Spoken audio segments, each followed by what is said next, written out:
You are now rocking with the hottest boxing podcast in the land with your host, Coach Malachi Williams. True.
For the thousands in attendance and the millions watching around the world, ladies and gentlemen, let's get ready to rumble!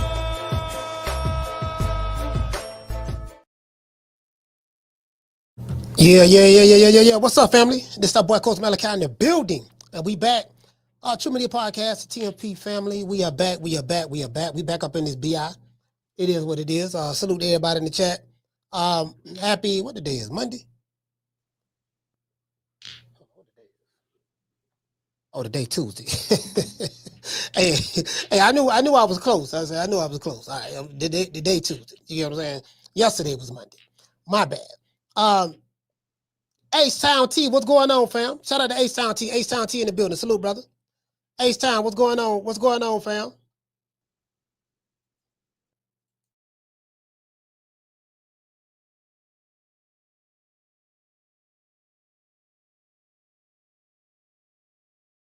You know what I mean? So anyway, shout out H-Town T. Salute to you, fam.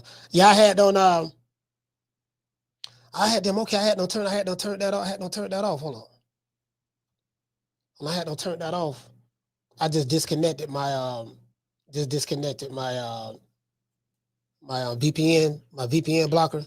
I just ended up disconnecting that during the show just a few minutes ago. So sometimes, you know what I mean? I don't want it to interfere with anything. Not saying it will, but anyway, shout out to G5, what's going on, fam? Yeah, man, they got to get them names back right. hey, they did that when they did it. Yesterday? Yeah, I think yesterday. Yeah, we noticed it yesterday. Yeah, they got to get the names back right, fam. Hey, what you say? H-Town T say in this truck making this bread. Yes, sir. I already know, boy. Hey, H-Town T, I used to be on that road. Shit, I left the road about 9 years ago. I was out there on that road in 2016, man. I was driving local then at that time, but year before, 2015, 2013, 14, 15. No, you know what? 2014 and 15. Yeah, I was on that road, bro. Shit, I done drove with several companies. Night Transportations, Swift, CRST, Stevenson Transportation. Shit, nigga, I was from the East Coast to the West Coast. Never drove to New York though. Anyways, G5, what's going on, fam? Shout out to Chastity. Chastity, what's going on? Hey, check this out. Hey, Chastity, check this out. I'm sitting back now, right? I'm looking at this. I'm all bullshit aside. Just looking at a video produced by Ellie Sucker Nigga Nutsack. He and Robert Garcia Jim, they talking about Boots and Vergil Ortiz. Now, hey, so Robert never says like, hell yeah, man, he said, yeah, hell yeah, Vergil or not, Boots out, this and that. He's giving Boots the utmost of praise. Oh, hell yeah, F yeah, man, Boots is a great fighter, tremendous fighter. But I noticed, I say, damn, Ellie Sucker Nigga Nutsack said, man, who you got? You know, Boots or Vergil, what do you think, Robert? Who you got? And he never said who he got. He would just started talking about how great Boots was. I said, I don't know if this to fake out or I don't know what it is. Listen, I don't know what it is. You get what I'm saying? Hey, so I'm trying to figure out, okay, this motherfucker here now. He ain't answered the question. Like, when they ask Boots about Vergil Ortiz, he said, oh yeah, man, yeah, I want to make, yeah, man, he said, yeah, man, y'all know me. I love those flat-footed fighters. He's tailor-made for my style.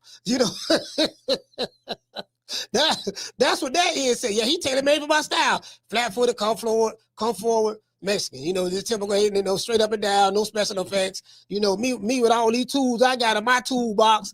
You get what I'm saying? I can do the matrix. I can do the cabbage patch. We can double dutch. I'm so good. I can double dutch in the ring while whooping a nigga ass. You get what I'm saying? True. There's levels. There's levels to this. Hey, Tassie, we gotta get back to levels now. The stickiest of the icky. You want to smoke with the old boy Rick James? Mother be talking about levels. I say, you know what? That's how the last dude got his ass whooped. Talk about that level shit. That's how that last dude. Yeah, it's different. It's different at this level. At this level, he's a great fighter. He's a great fighter. That what Canelo said. He's a great fighter. He's a great fighter. But I'm on a different level. There's levels to this. I like when they say that. I ain't gonna say a lot to you, boy. I love when they say levels. When they say levels, I'm like, okay, cool. Levels, all right. We finna see. And we finna say, okay, levels, huh? And then, mother be hollering about levels. And then when you get I'm like, hold on, fam. There's levels. There's levels to that ass whipping. You dig? Anyway, let's get into the show. Now, I had to talk about this, right? Now, I have an answer for this question. And it's very, very simple to me. Is Boots Ennis being held to a different standard than Vergil Ortiz? That's a legitimate question. I have the answer to that question, but is Gerard Boots Ennis being held to a different standard than Vergil Ortiz? Good question. I can go deeper on it. You know what I mean? I'm very, very good at elaborating on words. You get what I'm saying? When it comes to words and breaking it down like a 57 Chevy, you know what I mean? That's my field of expertise. But anyways, I don't want to say nothing spotty. In the aftermath of the Boots Ennis versus Uisma Lima-Bean fight, we've heard it all, right? According to Eddie Hearn, Boots is the best fighter in boxing. He would beat Crawford easily. He would beat Vergil Ortiz, Bakhram, and Sebastian Fundora, pretty much in the same night. Fighters from all over the world are terrified at the mere mention of Boots Ennis' name, says Eddie Hearn. Eddie Hearn is still trying to build his client, Boots Ennis' name by attaching him to Terence Crawford. He can't help it. It's part of his marketing strategy. The truth of the matter is this. Terence Crawford and Boots will never fight. I don't care how many videos you see out there from people or whatever Max Kellerman say and all that stuff there. That ship has sailed. That shit ain't happening. Come on now, dog. Come on, man. It's good to talk about for content, though. It's really good to talk about for content and clicks and views and stuff like that and engagement and all that stuff there. Have niggas arguing on social media and stuff like that. But that's over with. Anyways, when Boots, now, I got to piggyback a little bit. Go back a little bit. Last time I checked, Crawford doesn't owe Boots anything. Now, I'm going to tell y'all what I'm going at with that. When Boots volunteered his services to help prepare Canelo Alvarez to beat Bud, Boots fans, because the people were saying that, y'all remember people were saying Boots wasn't on code and, he going to help Canelo beat the brother. Remember they were saying that? He wasn't on code. And all of the Boots defenders, what did they say? Oh man, Boots don't like me personally, I didn't care. I mean, I didn't look at it. No, I didn't think nothing of it myself. I really didn't give a damn. I'm like, well, Boots ain't Crawford, so it don't matter. It is what it is. What's gonna happen. But a lot of Boots fans and supporters and stuff like that was like, oh man, well, Boots don't own Bud nothing. He don't own Crawford nothing. He don't owe him nothing. You know what I mean? He can go spar with who help. He can go help Canelo if he want to help him. He don't owe him anything. I agree with that. I totally agree with that. But guess what? Crawford don't owe Boots nothing either. True.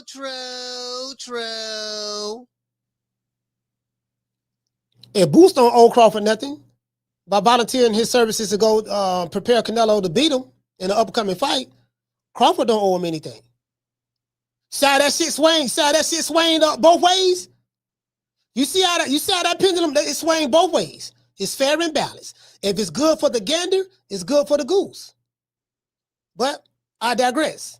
Do y'all remember that?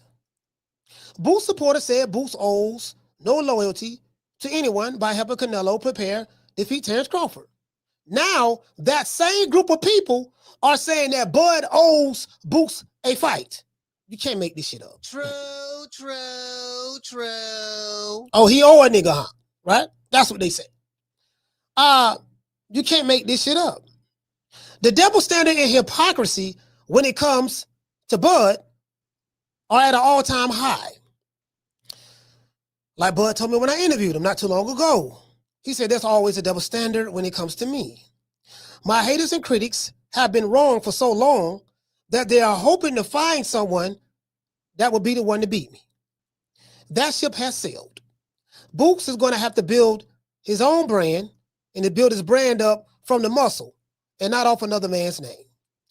But as it relates to Vergil Ortiz, he's not looked upon as the next Terence Crawford or the next Saul Canelo Alvarez or the next Julio Cesar Chavez. So he doesn't get the type of hype that Boots gets. I don't hear people on social media talking about how great Vergil Ortiz is. The only person out here talking about how great Vergil Ortiz is Oscar De La Hoya. I don't hear people talking about his skills. Like, people are enamored at Gerard Boots Ennis' skills. Man, you saw how Boots did the Matrix, and look how athletic he is, and he's a switch hitter and all that stuff there. When they listen, you don't hear nobody talk about Vergil Ortiz. Like, there's nothing special about him. When people talk about Boots, they say he's special. When they talk about Vergil Ortiz, what they say?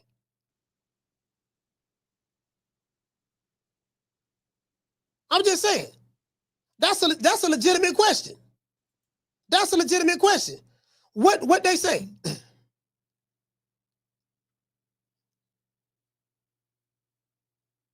I ain't heard nobody say nothing special about Vergil Ortiz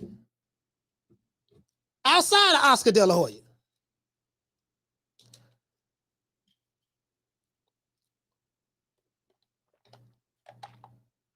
Nobody. You get what I'm saying? I just saw an interview with Ellis Sucker nigga Netsack and Robert Garcia. Robert Garcia, he wouldn't even come out. He wouldn't even come, bro. I'm listen. Y'all got to see this. He wouldn't even come out and be like, oh man, no, he said he need another 2-0 fight and this and that and yada yada yada yada. And Ellis Sucker nigga Netsack say, no, he said he want to fight you. He want to fight Vergil next. What do you think? What do you think? He wouldn't say what he think. I gotta finish and listen to it because I heard like most of it. I say, man. You know, I was expecting him to say, oh yeah, hell yeah, man, yeah, man, we gonna sleep that boy. The boy got too many defensive flaws and all that shit there. All that shit he doing to them lima beans and tomato cans. He ain't better do that shit on Vergil. That's what I'm expecting Robert to say. Man, Robert, man. True. I said, damn, I'm like, that was very telling to me. I'm like, damn, Robert, do Robert have any, is Robert scared or? Do we have any faith in this boy? I'm looking at Robert like, I'm looking at him sideways now. I like Robert Garcia. Like, wait a minute, man, you supposed to, you know what I mean? Shit. I'm like, man, hey, I'm just saying, you know what I mean? But I wanted Robert to just say, yeah, no, man, fuck yeah, man, Vergil would do this. You know what I mean? Robert ain't no shit talker, but, he didn't even do that. I mean, that don't mean anything, but I'm just saying I found that kind of telling myself. But as I said before, no one is comparing Vergil Ortiz to the next Crawford or being the next Canelo or Julio Cesar Chavez, anything like that. He doesn't get that type of hype that Boots gets, right? This is why there is no pressure on Vergil Ortiz, to fight top guys, out there, you know what I mean, like it is for Boots. There's no pressure like that. You know what I mean? Because, I ain't heard one Superman story about Vergil Ortiz catching bullets with his teeth and whooping 3-4 niggas at the same time and sparring, doing the Matrix and all that. You get what I'm saying? the next this, the next that, bruh. Unless there's some Mexican boxing channels out there, y'all can turn me on to that's doing it. I ain't seen it. They don't even talk about this motherfucker in the barbershops, really. You get what I'm saying? So, I know Oscar saying Vergil Ortiz is a superstar. I'm like, man, you're doing a terrible job at promoting that boy, man. You're doing a terrible job. Do you get what I'm saying? I'm just saying for me. I'm like, goddamn, Oscar doing a terrible job. You get what I'm saying? I'm like, shit, nigga, when I walk into the Hispanic, bro, when I walk into the Dominican and Puerto Rican barbershops, and they ain't talking about them. Shit, you get what I'm saying? Shit, they damn sure were talking about Canelo. You know what I mean? But that's Canelo. You know what I mean? Canelo is a big deal. You get what I'm saying? When you're an orca, when you're in the ocean and you're an orca, you get what I'm saying? There's levels. There's levels to this. There's levels. You get what I'm saying? When you're an orca. You dig? Now, but as I said before, he's not looked upon as any of that, right? This is why there's no pressure on Vergil Ortiz. You know what I mean? By his fans. Yeah, Ortiz is looked upon as a superstar according to Oscar De La Hoya. So Ortiz is going to have to put in the same work as any other elite fighter will have to do in order to prove that he's the best in the division. That's what I say about Hagler stayed a middleweight, but he fought every number one contender. Whoever the next guy up and fighting him. That's it. He had a long reign at middleweight. I think he was champ for 7 years, something like that. Straight. Fight him up. Look, man, listen, John, whoever, it don't matter. So that checks off one of my criteria in boxing. What I say? Did he fight the best in the division? That check that. Because if you stayed there and you fighting everybody that's there, you fighting the best that they have to offer. How many career-defining fights you've had? We can name up several for Hagler. Did you dominate the weight division? Yes, he did that. How many top 10 fighters you fought? He checked the boxes on that because he defended against all of them. The level of competition. You know what I mean? So he checked that box right there. So that's why the boxing criteria is everything. Notice the boxing criteria don't cover swag. It don't talk about how good you look in sparring. It don't talk about, the eye test. It don't talk about none of that. That ain't no boxing criteria. This new shit is all about, hype and videos and likes and views and clicks. This era right here, is different. You dig? But as I said before, it's the same shit certain media outlets and social media boxing fans do to Devin Haney. I'm gonna tell you what I mean by that. The same thing they do to Devin Haney.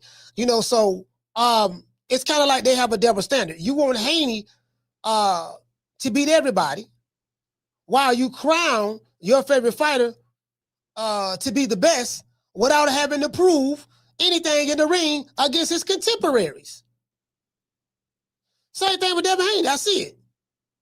Devin get a lot of hate, but I'm like, damn, dog, like, y'all want him to do A, B, C, and D, but then when it comes to your favorite fighter, he can do an influencer boxing match, a celebrity boxing match. I mean, ain't nothing wrong with him doing that.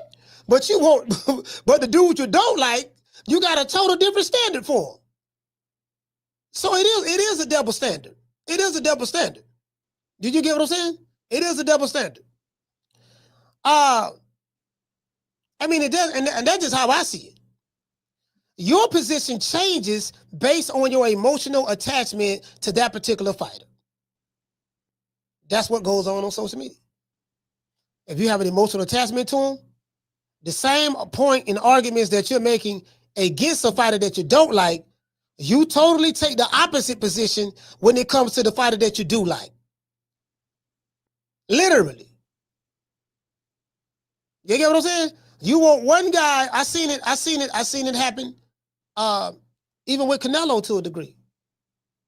A lot of people don't like Canelo. That's fine, but I'm like, damn, okay. Canelo fought the Caleb plans. He unified the division. You had motherfuckers. Let's check this out. Before Canelo came to the super middleweight division, you had guys who had belts that refused to fight each other. David Benavidez was WBC champ. Caleb Plant was IBF champ. Same side of the street. Al Heyman. They refused to fight each other. For some reason, the fight couldn't happen, and then nobody tried to make it happen. Canelo move up, get there, get all the belts. Everybody start complaining. Oh man, he holding up the division. Okay, but prior to him coming to the division, them niggas weren't doing nothing.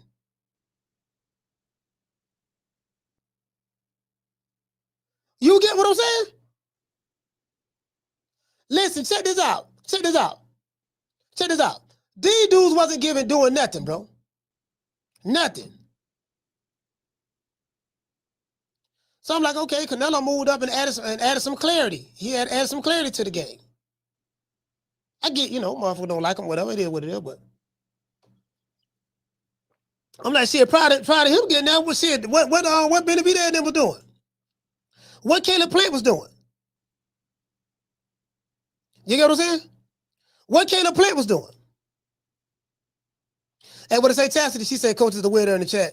Can we block his ass? Yeah, y'all get him up out of here. I don't see him. Y'all get him up out of here. Send him to the block party. Create another account. I know you will. Yeah, I don't even see him. I don't be paying chat that much attention no more. Anyway, so as I said before, they position changes. Their position changes, bro. You get what I'm saying? Depending on who the fighter is. So as I said, they'll keep that same energy. We got to keep that same energy. As for the Crawford Ennis fight, child, that shit dead. I can damn near guarantee you that shit ain't happening. You got a better chance of your loved one who passed away coming back to life and meeting you at your house. You got a better chance of that happening than that fight ever happened. That shit over with. That shit is dead. I'm just telling you what God loves. Y'all, you ain't got to believe me. Just keep breathing. Keep having birthdays. You're going to see. Is Boots Ennis being held to a different standard, than Vergil Ortiz? If so, why? If so, why do you feel he's being held to a different standard? Today's show was sponsored by Foster's Barbershop. If you are in the city of Tampa, download the app Booksy. That's BOOKSY, and look up Foster's Barbershop. You got to book an appointment. The time you book, you will be there. You will get in the chair at the time. We have a tiki bar in the back as well as a tiki hut. So if you need any drinks or whatever, we got a bartender that'll serve you drinks. Also, let them know that Coach Malachi sent you, and you will receive a 10% discount. Let's give our sponsor, Foster's Barbershop, a round of applause. True.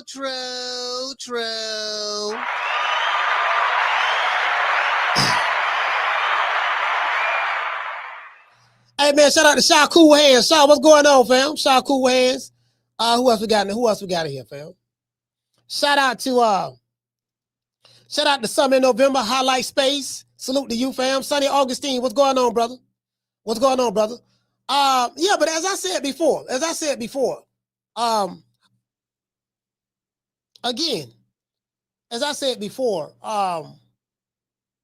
there is a double standard between the two. There's a double standard between Boots and Vergil Ortiz from my perspective, but I understand why. I understand why as well. You get what I'm saying? So there's a double standard, but I understand why. And the reason why, from my perspective, from what I'm seeing, is one guy is looked upon as the next greatest fighter in the history of boxing. And he's already been crowned better than anyone that has ever put on a pair of boxing shoes. And he'll beat anybody in this era right now, right? He's been crowned that without proving any of it, right? But the other guy, you don't hear anything about him. So you don't have Hispanic or Mexican boxing channels promoting and hyping up Vergil Ortiz the way the mainstream media and urban boxing outlets, meaning black boxing outlets, are doing on YouTube. Did you get what I'm saying? So that's what it is. It ain't got nothing to do with the talent level or whatever the case may be. That's what it is. I'm like, man, I don't see nobody talking about this boy up here, Vergil Ortiz. That's why I laugh every time Oscar go to talk about Vergil is a superstar. I'm like, where? Where he a superstar at? Herb Winston, what's going on, fam? Like, where, I mean, Oscar, I said, Oscar, you know what? I said, Oscar must have just hit one of them lines, dog. True. though. Yeah, Oscar just hit one of them lines. That's what it was, bro. He just hit one of them lines. He keep talking about, yeah, man, he a superstar. And I'm like, man, shit, ain't none of these niggas no goddamn superstars in my eye. Like, like the bar has been set so low in today's time. Like, you used to have to work. You used to have to work hard to become a superstar in any field, especially in sports. You get what I'm saying? Like, you don't just motherfucker step on the court and you say he the next Jordan. I'm gonna give you a perfect example. What's the little jitterbug that played basketball over there at Minnesota Timberwolves? They went to the playoffs. They beat the Lakers last year. They got a player named Edwards, right? What that dude name they got over there in Minnesota? I think he a guard or something, like a shooting guard or something like that, a point guard. I forgot what position he played, but they comparing this dude to Jordan. I'm at the barbershop, dude like, yeah, man, what the jitterbug name is? Yeah, Ant-Man, that's the name, Ant-Man. They listen, motherfucker coming up to me, he the man, you like, coach, man. I said, what's up? Yeah, man, that's the next. Listen, that boy just good at Jordan, man. That's the next Michael Jordan right there, man. That's the next Michael Jordan. I said, who? He said Anthony Edwards, man. He played for the Minnesota Timberwolves, man. Was the player, man. That boy, look here, man. He's showing me his highlights, and man, this dude just as good as Jordan. He better than Jordan. I say, bro, the man, how is he better than Jordan, fam? Based on what? Based on, because that's my famous line. When they go to talking crazy, I say based on what? Because I make them defend their position. Based on what? What are you basing it on? Man, you saw how he be dunking and man, how he crossed over such and such, and you saw he talking about his athleticism and all that stuff there. I said, man, see, that's the problem, dog. Y'all be crowning these niggas too fast, fam. You be crowning them too fast, putting all that pressure on them jitterbugs. And then when they don't live up to the hype, when they don't live up to what you hyped them up to be, then you turn on them. It took Michael Jordan years to become Jordan. You don't just crown a jitterbug, who just came in the league 2 days ago. You don't just crown a jitterbug who just walked in the league Jordan. It took this man years to establish that. He had to go through the wars with Philadelphia 76ers. He had to go through wars with Detroit Pistons and you know what I'm saying, and the Boston Celtics. He had to go through wars with the Knicks and all that stuff there. He had to go through wars to establish Jordan. This nigga ain't went through nothing. Yeah, man, we can't. No, man, see, that's what I be trying to tell. See, that's what I'm saying, man. It's too easy. It's too easy. It's too easy. You get what I'm saying? Be hyping them too much. The hyperbole is just a little bit too much for me. You get what I'm saying? It is what it is, fam. Hey, man, y'all know what time it is. All praises due. Well, I guess I gotta be like everybody else and saying Al Heyman. I can quit my job now, baby. 6 figures, baby. You feel me? But a name. Do you have a name? Oh, nah, I ain't got no name, Name them names, man. They know who they is. Name them names, please. The names need to be named. They know who they is. The Mexican monster. Yeah, man, it is what it is, fam. So what y'all think? I think, me personally, I do think it's a double standard. I think it's a double standard when it comes to Boots and Vergil Ortiz. But as I said before, I understand why. Vergil Ortiz is looked upon as just being like, what's great about him? And this ain't no shade to Vergil Ortiz, but I'm like, tell me, what does he do great? Like, I don't see the Mexicans marveling over him like that. You know what I mean? Again, are there any channels is there any channels that's making a bunch of content, the Vergil Ortiz content that y'all can send me to? You get what I'm saying? I'm what's great about him? Hey, shout out to Schoolo. Schoolo, what's going on, fam? You dig? I'm asking a legitimate question. Because he don't get the hype nor the praise that Jerron Boots Ennis gets.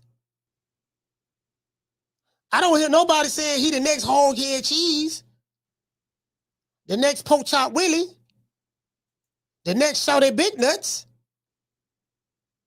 So I need somebody to help me. I just need somebody to help me with that. You get what I'm saying? Because I'm like, man, now that I think about it, now I hear what Oscar De La Hoya be saying. I hear what Oscar De La Hoya be saying.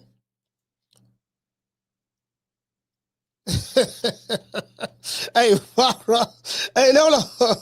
on. What that boy name is? What the boy name? What the Russian boy name? Yeah, Bakhram. Bakhram said he won't shit. Okay, Bakhram said he want the smoke. Okay. Bakhram said he want the smoke.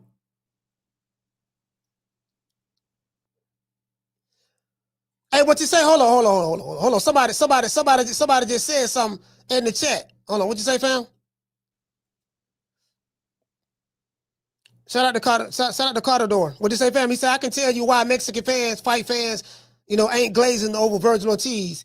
And Mexican fight fans don't embrace Mexican fans who don't speak Spanish. And Vergil can't speak Spanish to save his life. Oh, so it's a cultural thing. It's a cultural thing from a linguistic standpoint. He don't speak Spanish, so you know what I mean? They look at that as disrespect to the culture. Look here, baby boy. You are Mexican American, but you don't speak the native tongue that was given to us by the Spaniards. You know what I mean? You don't speak the native tongue that was given to us by the Spaniards, so we can't. You get what I'm saying? Oh, see, I didn't look at it that way. I didn't look at it that way, fam. I didn't look at it that way. Listen, shout out to Tobias James. Hey, okay. Dropping that $2 super sticker. Salute to you, fam. Yeah, man, Tobias, salute to you, fam. Yeah, see, you know what? I didn't look at it that way. I didn't look at it that way. Trey say Spanish isn't even their language. No, it's not. It's not. It's not. It's the colonizer. The colonizer. You get what I'm saying? So yeah, so because there's a thriving community online that that's praising the hell out of Boots. You get what I'm saying? And Vergil Ortiz don't get that hype. So I understand why there's a double standard. I understand why, man, we want Boots to do more and this and that. But there's not a requirement for Vergil Ortiz to do that. Like it appears as though his fans ain't really got no expectations. Like how long has Vergil Ortiz been boxing? Let's go to box rec. There is a double standard. There is a double standard. I will say that. They don't hold Vergil. Vergil ain't really got to do much. Hey, look here, baby boy. You ain't really gotta do nothing, baby boy. Just sit right here and chill and shake a lane. You get what I'm saying? Just sit right here and chill, baby boy. You ain't got to worry about it. You get what I'm saying?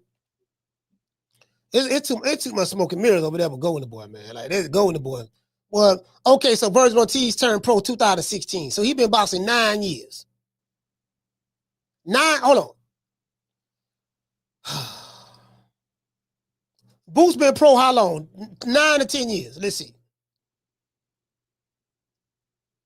What Boots at? Cause I ain't gonna lie. I'm gonna be honest with you, bro. I gotta listen, man. I gotta tell you what God love. How long Boots been boxing? 2016. So let's do this. Vergil Ortiz is 27 years old. He's been boxing since 2016. Gerard Boots Ennis is 28 years old. He's been boxing since 2016. He's not boxing. He's been a pro. My bad. Let me rephrase that. Vergil Ortiz is 27. He's been a pro, and he's been a pro since 2016. And Gerard Ennis has been a pro since 2016. You get what I'm saying? So that's how long. 9 years.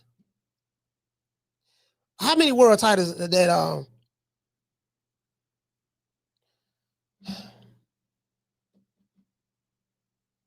Boots was elevated a belt at welterweight, the IBF. Amentis Stantionis was elevated to the WBA title. So both of them was emailed. They fought each other. Boots beat Stantionis, which Stantionis is just a flat-footed. Like you can look at my predictions I said before. If I'm like, man, Stantionis ain't nobody, bro. Y'all know how PBC be hyping they fighters up. Like a lot of the PBC fighters, them motherfuckers do not be that good. They be trash. It just be smoke and mirrors and good matchmaking. You get what I'm saying? I'm like, man, Stanley ain't just a flat-footed, come forward dude, keep his head on the line, no defense, try to smother you and swell to you. It is what it is, right? But Boots beat him. He was a unified welterweight champion, and he also became the Ring Magazine champ by unifying the titles. All of those belts was given up by Crawford when he moved up to 54. So I'm like, okay,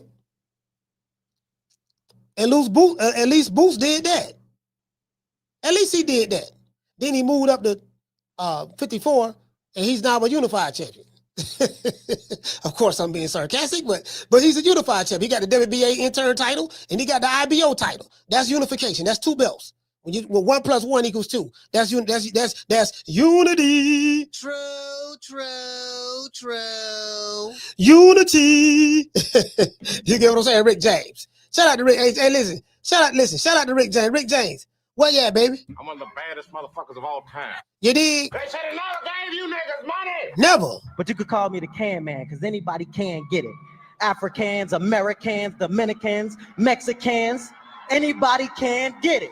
Jamal Charlo, what's happening, baby boy? I'm sorry? 160 is my weight division. I want to unify. I want to get Golovkin in the ring. I want to bring him to Houston. You know what I'm saying?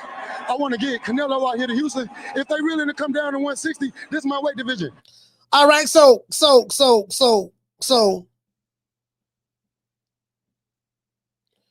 on, let me see something. Somebody said something. What you say, doctor said, he said Marjamal, Kavalaskis, and Sergey Boychuk is better than anybody on Boots' resume. So what high standards is dude being held to? Hold on, Dr. Eduardo. Listen. Boots is held to a higher standard. Based on the popularity, based on the popularity aspect of who he is amongst his boxing circles. Did you get what I'm saying? That's what I mean by high standards.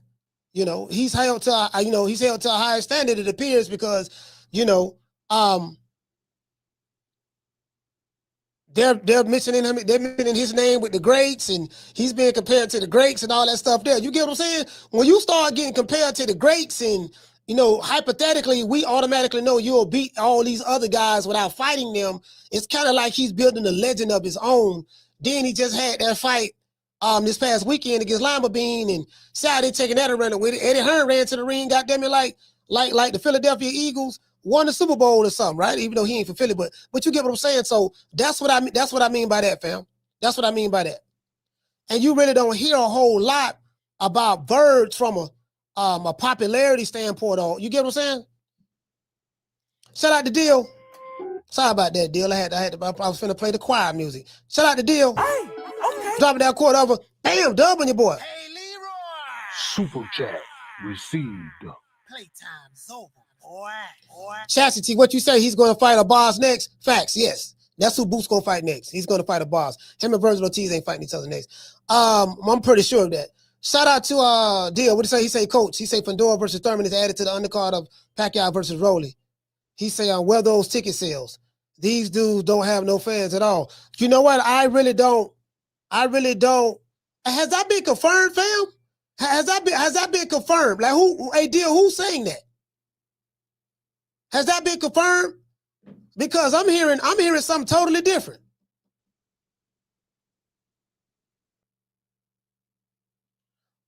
You get what I'm saying? Like, has that been confirmed, fam, about the Thurman and I don't know. Anyways, phone lines open, man. Y'all hit the show, man. 530-494-9636. You want to talk some shit? Call me. Start some shit, bitch. Sup, fool? You gonna talk shit about me, homie? Where you from? Hundreds of niggas is waiting for your motherfucking call, and they all talking shit about you right now. Call the coach at 530-494-9636. We waiting on your bitch ass. Hey, what you say, D1? You say nobody against anybody is supposed to score a first round knockout. It just doesn't go together. Boxers are trained to not be knocked out, and Lima is a good fighter. Nah, Lima not. Nah, bro. Nah. I totally disagree with that. Listen, Lima ain't a good fighter at all. Like, there's nothing good about Lima at all, bro.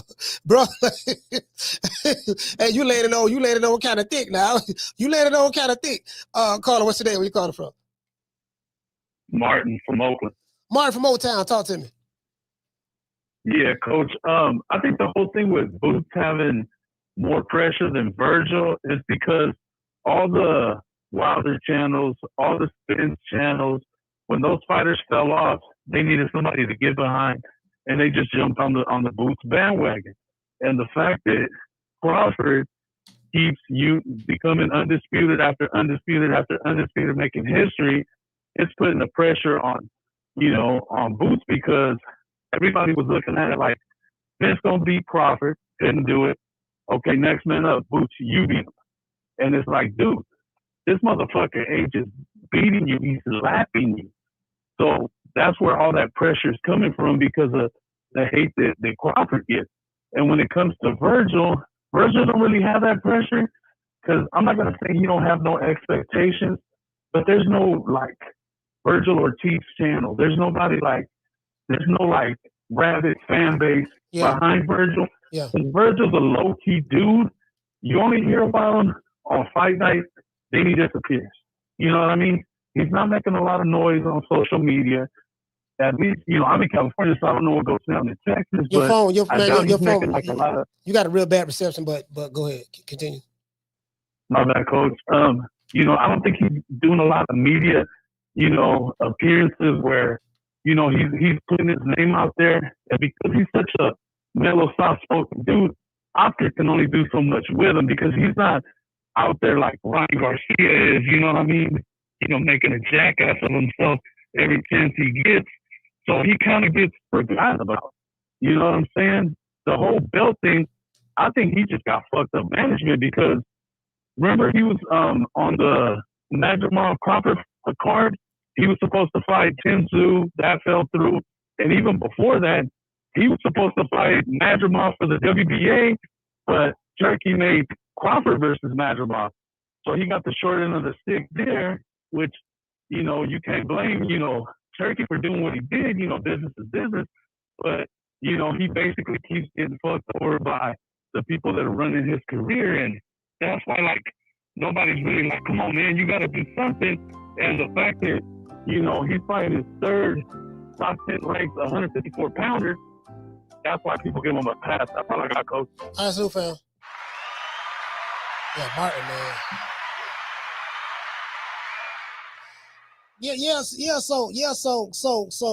So he made a valid point as it relates to the rabid fan base. He don't have a rabid fan base like Boots have.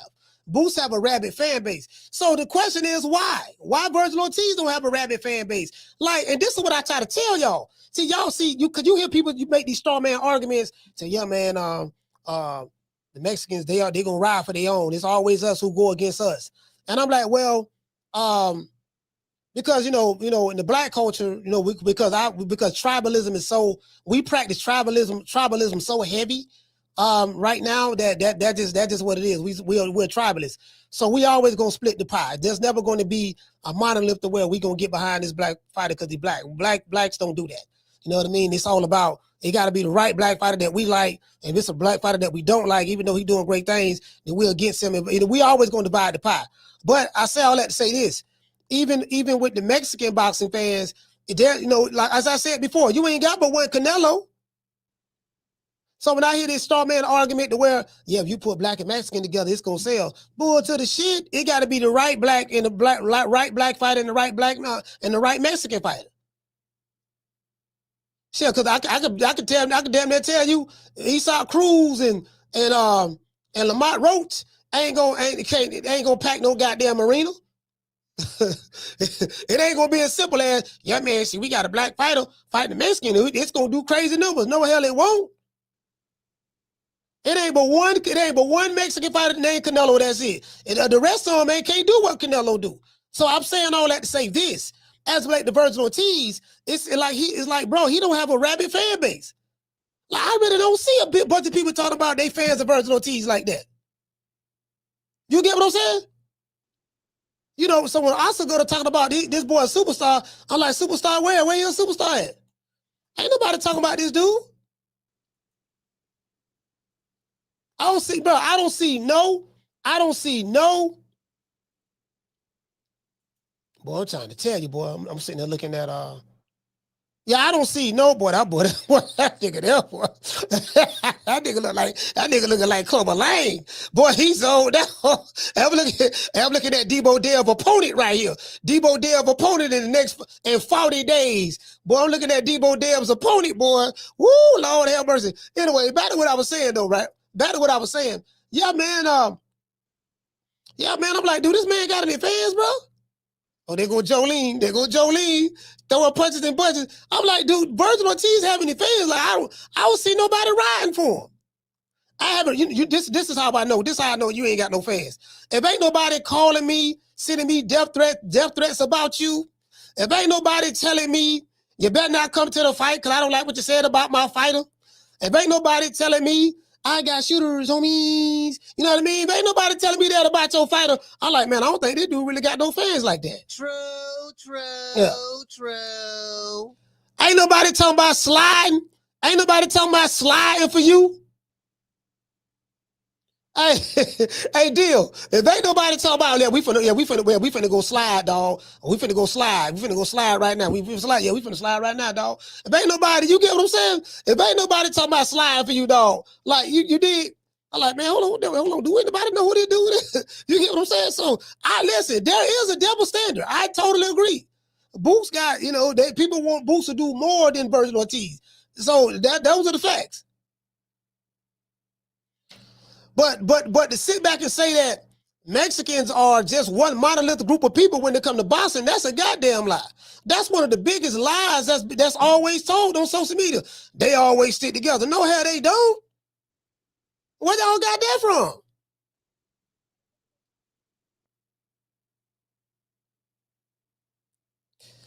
Caller, what's your name? You calling from? Hey, what up? This Coach Eddie from ATL. Coach Eddie, talk to me. What's going on, brother? Hey, this is a good topic, and we've been talking about this today, man. There's a double standard, man, like with Ortiz. Like, because first thing they want to say, it's a lot of criticism for Boots. They say Boots get hit too much. Ortiz look like he been in a car accident every time he fights, no matter who he fights. He can fight me, and he'll look like he been in a car accident. Then they want to Boots get it from both sides. A lot of the rabid Crawford fans don't like Boots because they comparing Boots to Crawford. So they gonna dissect everything that he do. They say, oh man, he's the fake Crawford. He think he better than Crawford. So he getting it from that side too. He getting it from the Mexican fans and he getting it from black fans also. Brian Norman Sr., he be on his bumper all the time. The boy get criticism all over the place, man. But at the end of the day, like you said, the standard is different because Ortiz ain't really got no fan base like that. Ain't nobody be talking about it like that, and everybody talking about Boots. So when you under that microscope, everybody say, you said it many times, everybody say you the next best thing. You Roy Jones, you Sugar Ray Leonard, you all these guys wrapped in one, and they gonna look at you with high scrutiny. And anything that you do, they're gonna magnify. Any deficiency that you had, you're gonna magnify. Even Boots destroyed the guy in 90 seconds, and the first thing people say, oh, he get hit too much. They just not to do that in 90 seconds. You know what I'm saying? They looking for anything. Who said he get hit too much? Oh, in that fight, he didn't get hit at all. Man, I think he got hit 2 times. I think he got hit with a straight left hand, and somebody said, Boots get hit too much. If that's Crawford, he gonna get knocked out. That's the first thing they say. Well, even other people are fitting him with Crawford. Somebody Crawford gonna knock the man out. Well, they ain't even gonna fight each other. What y'all talking about? But this is the thing, though, right? Like, the whole Crawford situation came from Boots' side of the fence. So it's not like he's innocent in this whole thing. His whole image and popularity became his side, Stephen Espinosa, that camp out of Philly and stuff like that. They was comparing him to Crawford, and they was using him as a shield to get Crawford to fight him instead of fighting Errol Spence. So, I hear what you're saying, but you're not talking about the flip side of it. And you only telling one side of the story. So that's, that's it. His promoter right now keep comparing them to Crawford, and he's better than this, and we're going to try to get the other fella, and yada, yada, yada, and all that stuff there. So when you keep hyping him up, that's why he's getting the spotlight. The reason why there is the double standard, and I agree with you on this, is because he's the one that's getting all of the hype, the hyperbole. So too much is given, much is expected.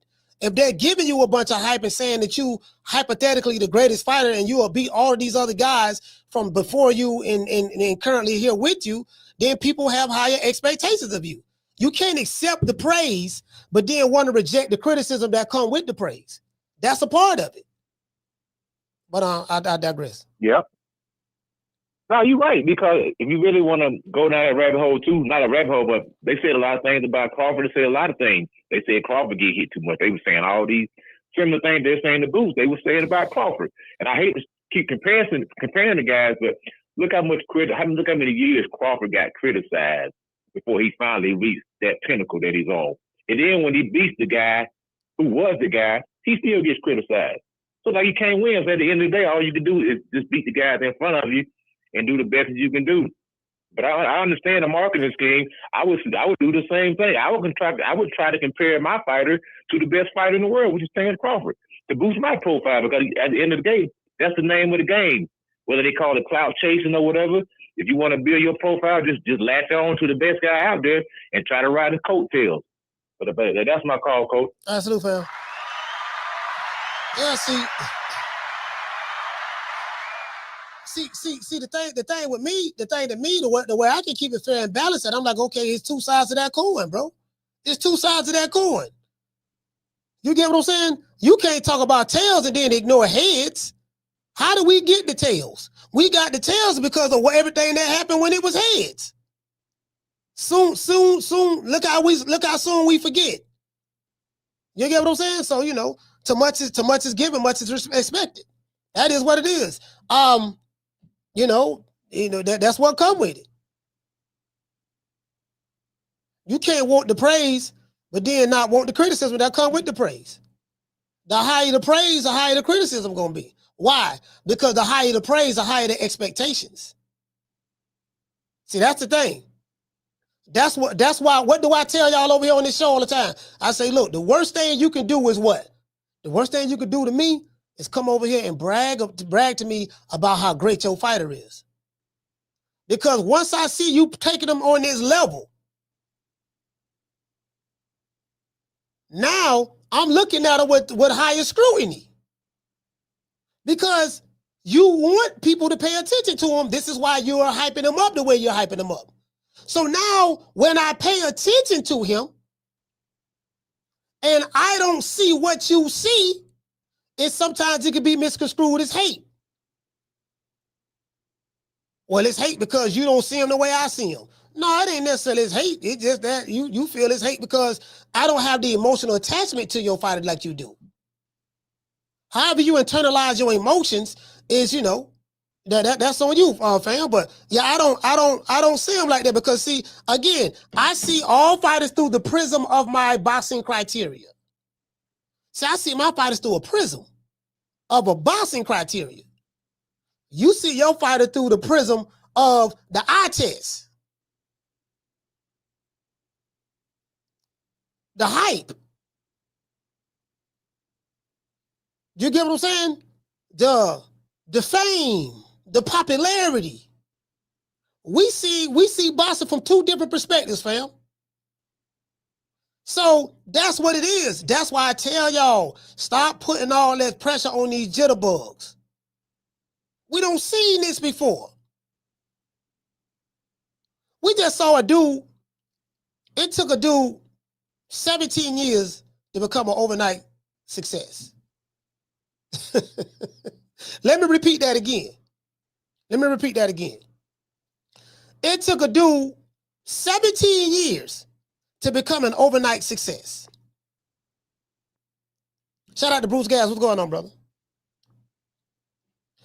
And as he said, look, motherfucker do what they say he can't do. He do it, and they still talk, oh, well, the nigga got to do this now. And this is what I'm trying to say. As my mother taught me a long time ago. She say, son, when a motherfucker don't like you, ain't nothing you can do to make him like you. They always gonna move the goalposts. Always. Well, my nigga, okay, you can't beat such and such. Check this out. Make this make sense to me. Again, I ain't got but a GED, but y'all help me out. Let's say I constantly hear for years, fighter on the right has fought nobody.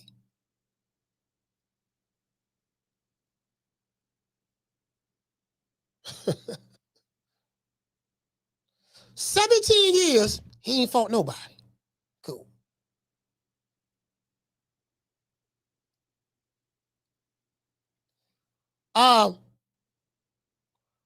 Fighter on the left did the heavy lifting.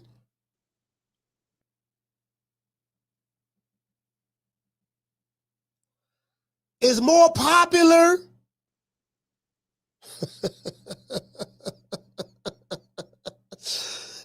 More popular. Got a bigger fan base.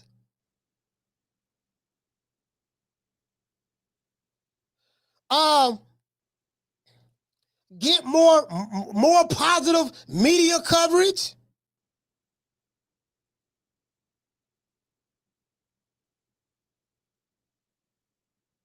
Fighter on the right ain't fought nobody.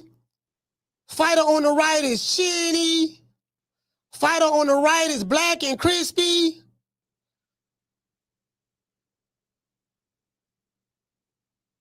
Fighter on the right is top ranked Toby.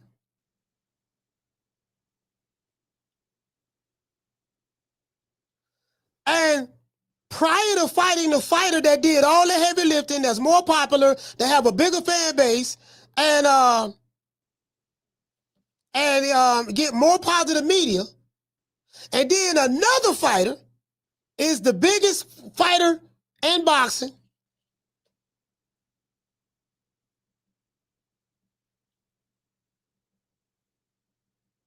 He's the cash cow. Bigger fan base. Got a country backing him. Can do whatever he want to do.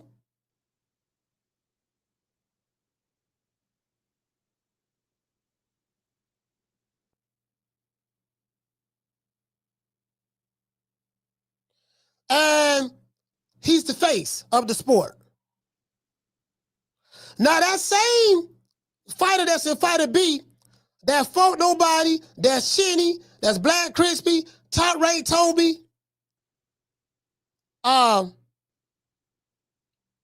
What else they said? Fought nobody, shinny. Oh, got a weak resume. Weak resume. That fighter beat the fighter that has the bigger fan base, cash cow, does what he wants to do, face the boxing. He beat him like he beat the other niggas who was nobodies. True. And then the other fighter from Dallas that got a big fan base, he beat him worse than he beat any fighter that he's ever fought throughout his entire career.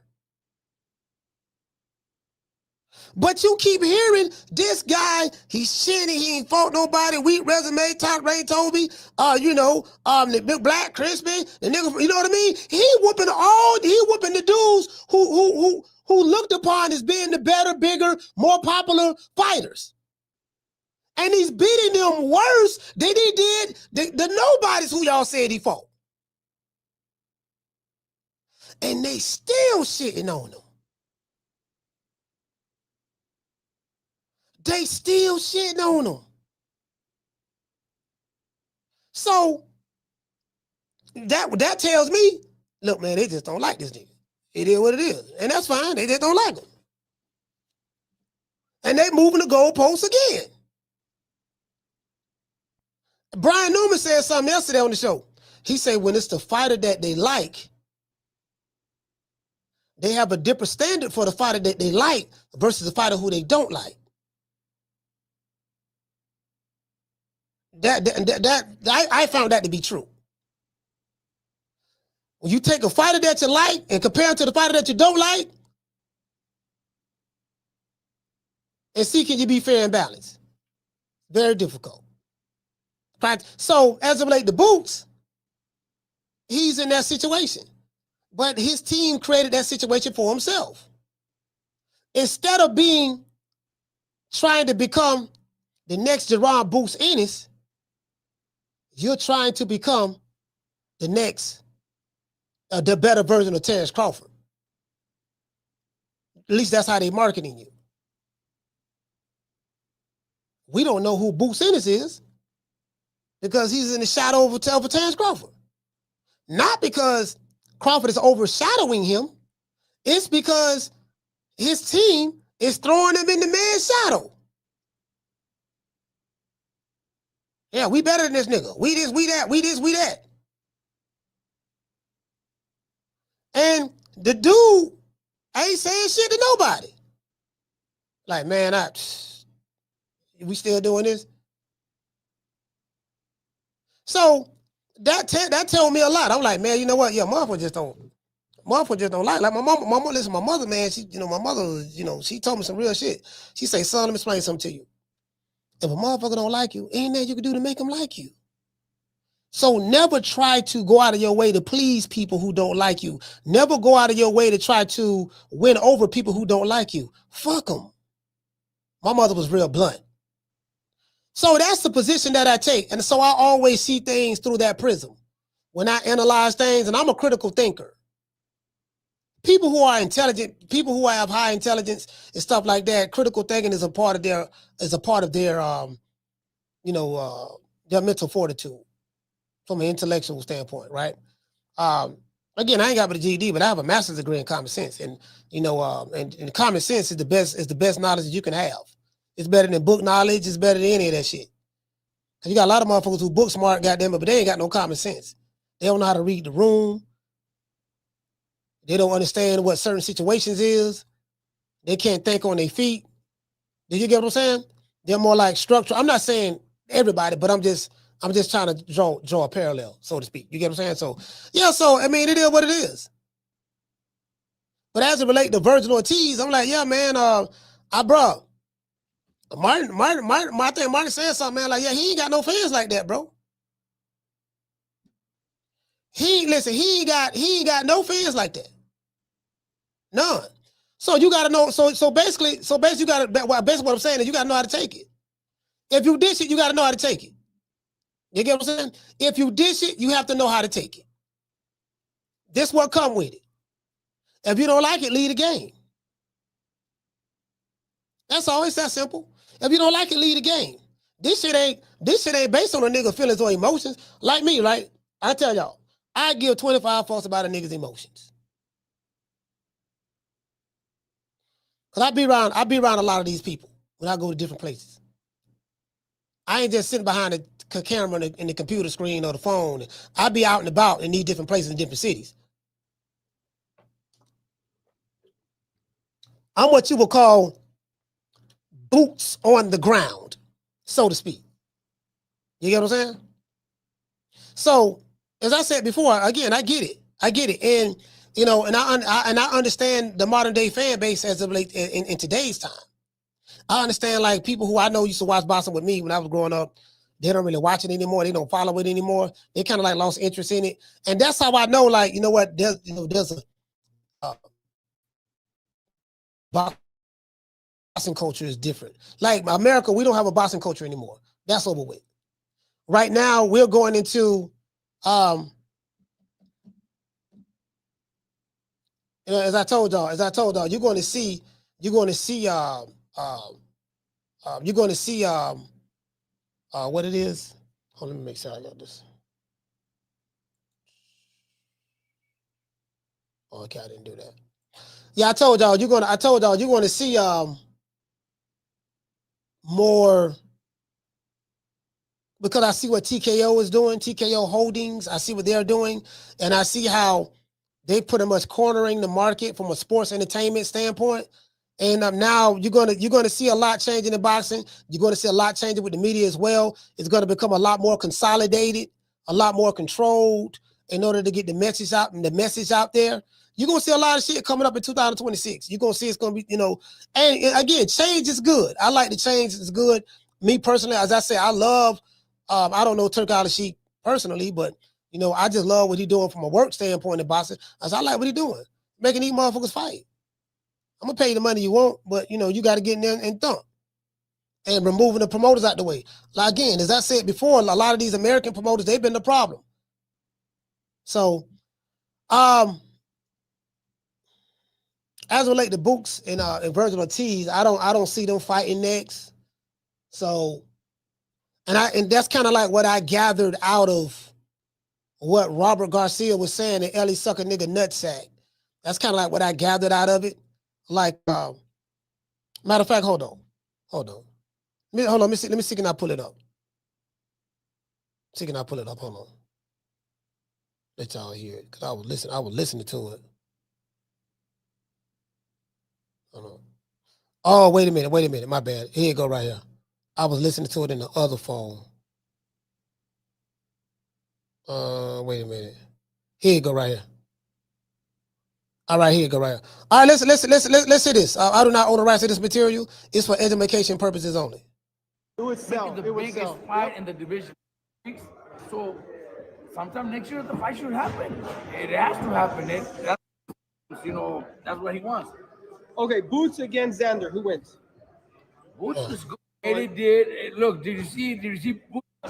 He did what he had to do against that type of guys, But Eddie Hearn said, "Oh, he destroys Vergil." Eddie did. Look, did you see Boots right next to Eddie? Right next to Eddie? Like, shut the fuck up! Don't say too much, man. Like, give me one more fight. I need one more. Right? You could. So Robert is saying that. Elliott's saying, look, man, I guess he's trying to say he want to see that fight. That fight gonna be next. Did you hear what Boots said and stuff like that? And then Robert is interpreting the video as saying that he say Boots was giving Eddie Hearn a look like, no, man, what you doing? I don't want that fight next. Saying it with his eyes. Now I don't know how Robert interpreted that. I got to go back and look at it again to try to see what Robert saw. I didn't see that. I saw Boots co-signing everything Eddie Hearn said. So yeah, I didn't see that. So but anyways, let's continue. Right away. He wants 2 tune-up fights. This was the first one. Next one, he's gonna get 2 or 3 more rounds. That's what he wants. He said Boots want 2 tune-up fights. So this is what he's saying. Okay, Boots against Xander. Who wins? Boots is good, bro. Okay, I agree. Boots against Bakhram. Bakhram. I think Boots. You think Boots? That's what Vergil told me too. Boots is a good fighter. Okay, Boots and Vergil. What do you think? How does it end? That's what I was gonna do. But that's what he needs to say. No, let's go do it next. Eddie's the one doing it. He's over there. He didn't answer the question. see, that's what I'm looking at. Okay. He asked him about Boots and Xander. Yeah, man, Boots is a good fighter. Asked him about Boots and Bakhram. Yeah, Boots again. Asked him about Boots and Vergil. Yeah. Hold on, and let's hear that again. See, that's what I'm looking at. Boots is a good fighter. Okay, Boots and Vergil. What do you think? How does it end? That's what I was gonna do. But that's what he needs to say. No, let's go do it next. Eddie's the one doing it. He's over there like, oh, don't say too much. No, Boots could fight, bro. Boots is a good fucking fighter. But I know they won the 2 tune-up fights, and that's a fight. It's not like I'm fucking making it up. They did one.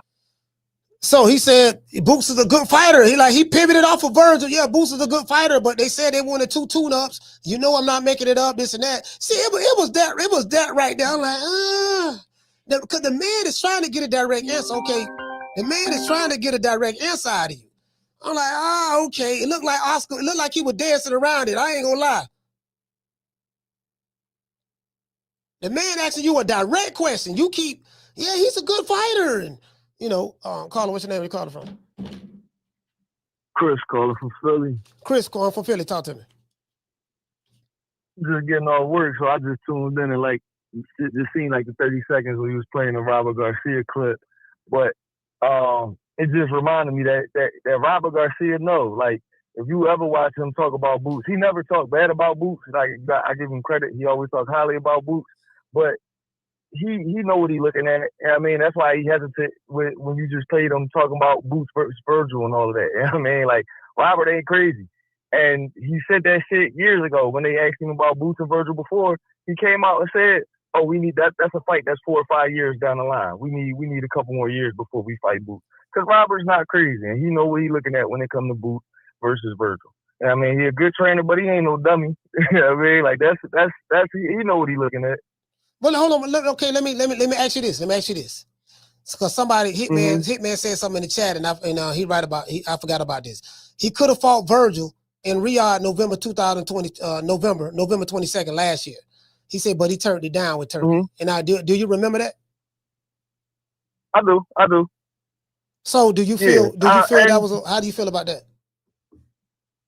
I mean, I feel as though Eddie really Eddie wanted that fight before Boots wanted it. You know what I mean? Whether people want to say Boots ducked or not or whatever, Boots say he wanted to still unify at 147, whatever. It's a million different stories, but it is what it was. You know what I mean? Like the fight didn't happen. Eddie say they was trying to do it at 147. Everybody know that Vergil wasn't coming back down to 147 because he was damn near dying to make the weight. You know what I mean? So it was a million stories with it and everything like that.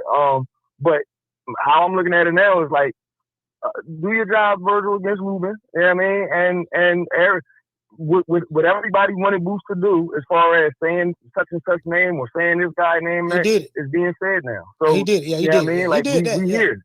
Yeah. We here now. So now is the point where y'all wanted him to say it, so he's saying it now, and fuck all the excuse my language, but F all the duck talk. Yeah, you know I mean, yeah, he called the names out.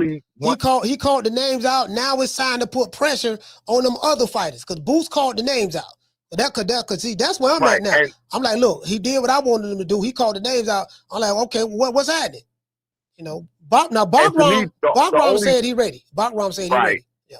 Right. That's to me, that's the only one ready to really jump off the porch and want smoke with anybody. Bakhram, he itching to get back in the ring, I feel like. You know what I mean? Like, to me, he need to be next to a big name as well, because Bakhram's just not a household name as far as commercially. But he's going to give whoever he get in that ring with, you know what I mean, a crazy fight. Like, that's how you watch Bakhram. He's going to give whoever a great fight, whether it's Boots, Vergil, or whoever. To me, Vergil already ducked him. You know what I mean? Because he, like I've said it before, Vergil, you talking about you don't want to fight for the IBF because of the rehydration clause, then what did you go up to 154 for? If you still killing yourself at 154, then go up to 160. But don't use it as an excuse not to fight Bakhram, because you don't want to come down to 154 and then limit the rehydration. To me, that's a duck. You know what I mean? When it comes to that, because you could have had the Bakhram fight, but you fighting Ruben now. You know what I mean? So, but Bakhram, to me, Bakhram is the only one that's he's ready to let him off the leash against any and everybody. And I mean, I respect him for it. Hey man, let's shout out to Chris, man. Philly, stand up. Hey, Chris, make a point. I don't remember, but I think somebody did say that about the IBF. Was that Vergil Ortiz? If that was Vergil Ortiz, again, I don't get that at all. This is what I be telling y'all, man. Like, these dudes ain't that, fam. Like, a lot of them cats had same day weigh-ins and 15 rounds and 15 rounds same day weigh-ins and all that stuff there, man. Like, these dudes, again, the IBF thing, you weigh in twice. From what my understanding of it, you have the date, you have to make weight, whatever the scheduled weight is, and then you can only rehydrate overnight 10 pounds, no more than 10 pounds. Until they weigh you the next morning. They're going to weigh you in the next morning early. You can eat, but can't rehydrate past 10 pounds. And then after they weigh you in early that next morning, then you can rehydrate from that point all the way up to the day, all the way up till you fight later on that night. So to me, that's a cop-out. Did you get what I'm saying? To me, that's a cop out. That's why I say it seemed like both sides is doing the Bojangles to me. Did you get what I'm saying? It seemed like both sides is doing the Bojangles, and I think it's more so Oscar De La Hoya and Eddie Hearn kind of like faking moves. However, because Boots and Vergil Ortiz are not Canelo, not Crawford, not Devin Haney. I'm going to tell you why I'm mentioning these names. Fighters who have taken control of their careers and can make their own decisions. Did you get what I'm saying? Fighters who can take control of their careers and make their own decisions. Fighters who really move like they're real bosses. I ain't got to get behind no promoter and talk through him or look at him and this. Do you get what I'm saying? So Vergil Ortiz and Boots, they're the total opposite of that. So, Carla, what's your name? You called from? Jamie from New York. Jamie, talk to me. Yes, sir. Look, Coach, let me tell you why nobody bought dancing for Vergil Ortiz. You know, it's his own fault. The man ain't doing shit. That's reality. You know, and Oscar talking about this guy's a superstar in this game. No, he's not. No, you see, Oscar forgot he was fighting the fight, you know, back in the day. And that's how you become a superstar in this game, you know? So Oscar's just tapping for his fighter, really. You know, that's what it is. And Oscar is scared to match him up against top competition. You know, 9 years as a pro, I hear, and nothing to show for. He's done nothing, man. You know what I'm saying? That's why nobody's facing him or talking about him. But another thing, look, Coach, listen. Coach and Vergil Ortiz, right? Vergil Ortiz and Boots deserve the criticism that they get because of the way they've been moving.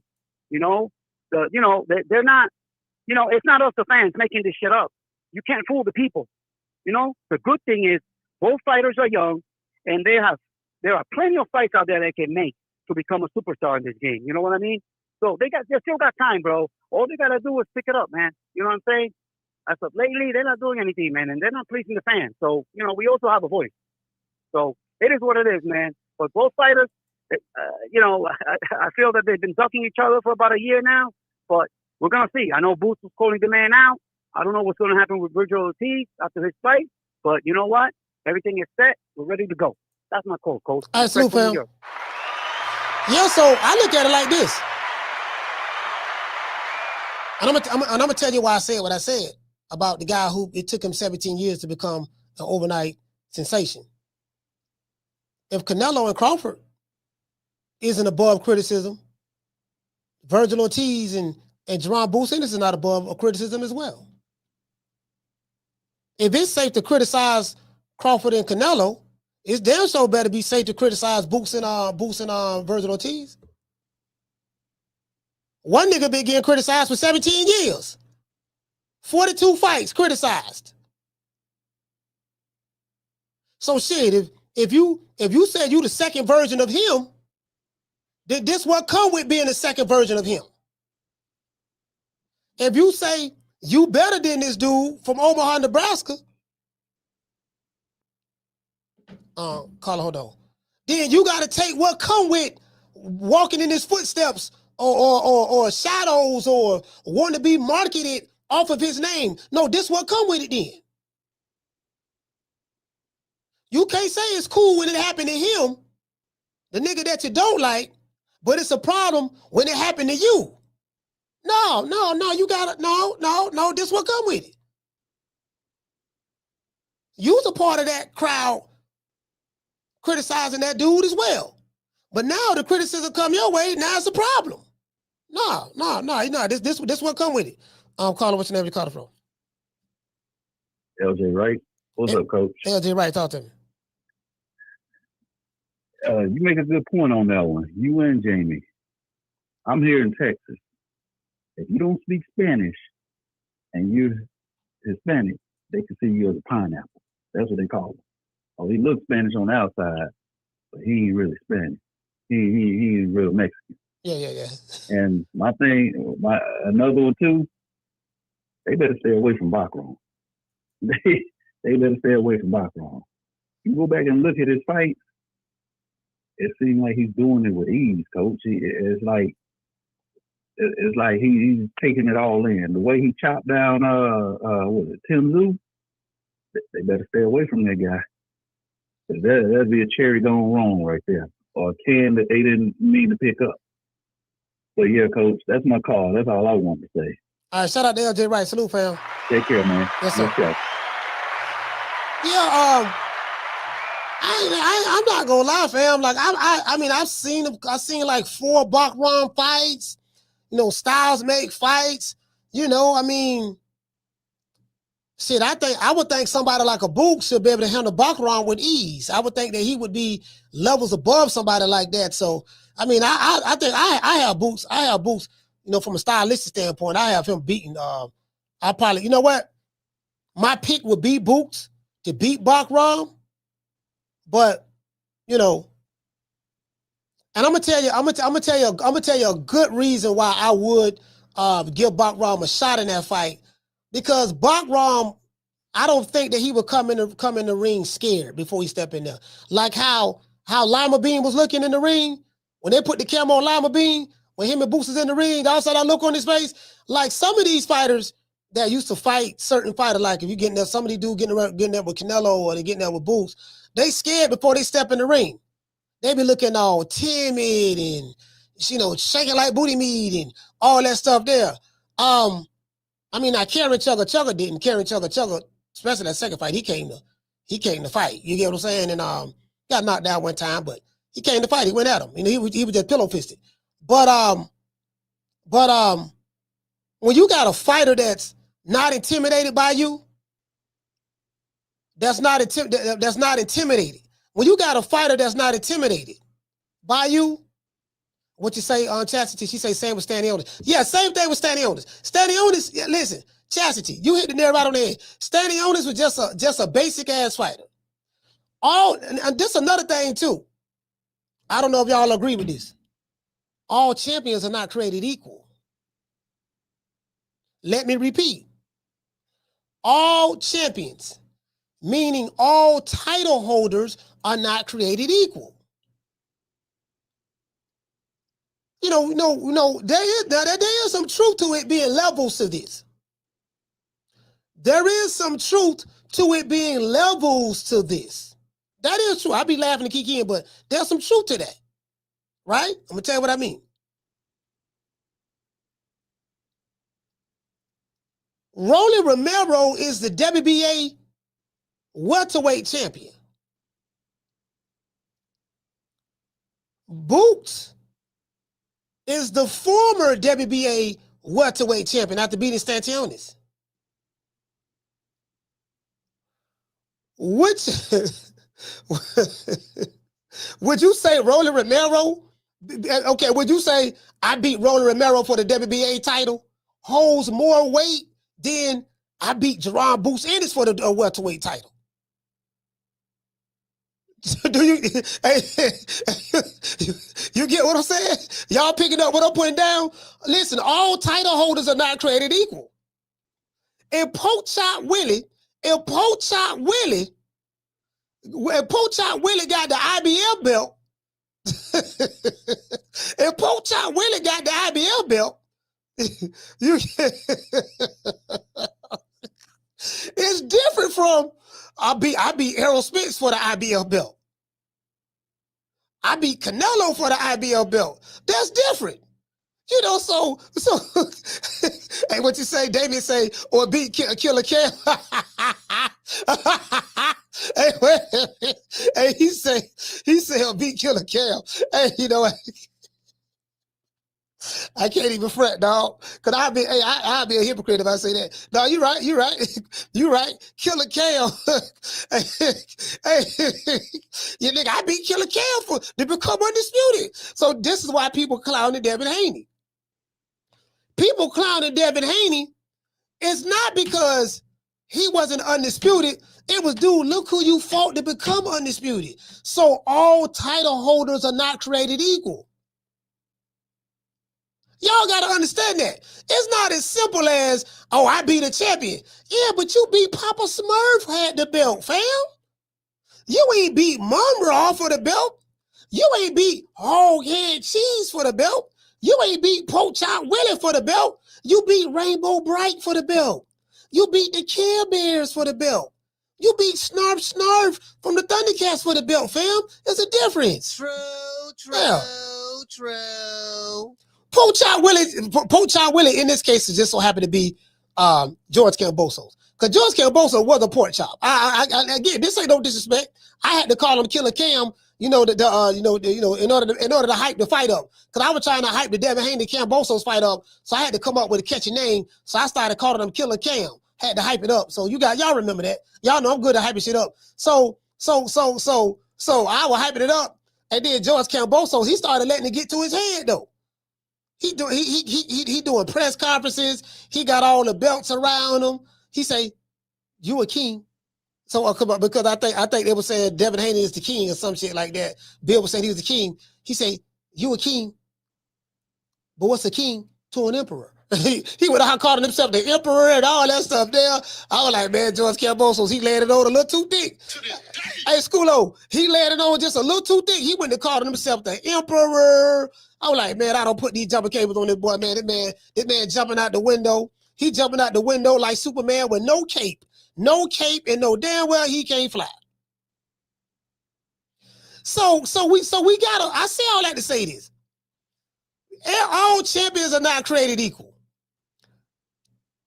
So you get what I'm saying? So it's not as simple as, yeah, you know, I beat the champ. He was the champ at the time. He was the one who had the belt. Yeah, you're right. He was the one who had the belt. But you gotta admit, the pork chop, you know, a pork chop can get confused for a T-bone steak every now and then. You caught lightning in a bottle. You beat George Camp. You beat Teofimo Lopez. And this ain't no shade to George Cambosos or Devin Haney. You beat Teofimo Lopez. You caught lightning in a bottle that night. Bam. And then you was able to parlay that situation to some big money fights. You get what I'm saying? So so that's all I'm saying. But that ain't to take nothing away from Debo Deb. Debo Deb did what he had to do. He became undisputed. He chased a legacy. That was Debo Deb's legacy fight. Hey, Marquivia, salute fam. That was Debo Deb's legacy fight right there. George Cambosos. That was the biggest fight of his career. Killer Cam. And he went to the land of kangaroos and koala bears. He went to the land of kangaroos and koala bears, and he fought Killer Cam in his backyard. You get what I'm saying? So, Carter, what's your name? Where you calling from? Hey, Coach, this is Sheila. How you doing? Sheila, talk to me. Yeah. First, I want to comment on Eddie. Now, you know my mind frame.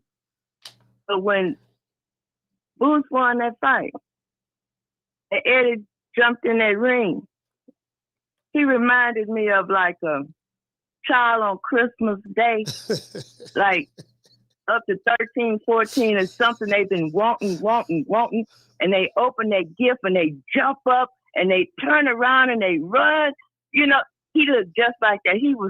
I say, God damn, look at him. He's so happy. Yeah. You know, and I was okay with Bush, you know, when he called out everybody. Because the only thing I'm agree with Coach Eddie. The only thing I was one of those, because they was comparing him to Crawford, created my dislike for him, but not him personally. So him calling out people, that's good. He did that. But I still think he got the show. I still think he looks fake. I'm sorry. And that stuff he did with that cheesesteak shit, that was so. You talking about the Philly cheesesteak? Hey, look here, man. Look here. We paid I don't know what that. Miss Connie, listen, Miss Sheila, sorry about that. We paid him in Philly cheesesteaks. We paid the man the Philly cheesesteaks. That was a part of the payment. We paid him 2 Philly cheesesteaks, a $75 Amazon gift card, a case of Corona, you know, a 6-pack of Slick Smalt Liquor Bull. We gave him a free flight all the way back to Germany. That's what we did. Yeah, but he stood up there, and the way he gave, because really, if you look close, to me, it looked like the guy he stuck his hand out, but before he could get his hand all the way out, he stuck some cheesesteaks in his hands, you know, and then he stood back and he looked like he thought that was cute, you know, like he had really done something. Just like when they stopped the fight in the first round. I mean, Boots turned around like he had arrived, like, God damn it, Steven, do you like me now? You know, but, I don't know. You know, I've been wanting to call him Coach, but, you know, that's my call. He got to fight as far as Ortiz go. Look, he did. You know, you saw it. You know. Yeah, he was. Hey, that's it. Hey, man. Hey, Miss Sheila. Hey, he gave me. I was like, God damn, he gave him cheesecakes, boy. I said, that what he paid him, man? They paid the man with 2 cheesecakes. That was his payment. And he took it. And he was took so it. humble. And he took it. He was so- Lima-Bean took the cheesecake, shook his hand, and walked away. You know, I'm like, God. But that was too much. You know, and Boots was okay with that. He started laughing and shit. You know that? God damn. You know, but anyway, that's my call, Cody. Shout out everybody.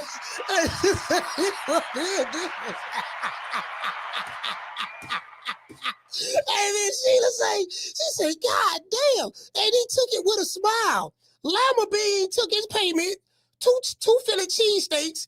He took his payment, 2 Philly cheesesteaks, and he was smiling with it. I was like, God, that motherfucker smiling and shit for real. He was really happy to get paid. You get what I'm saying?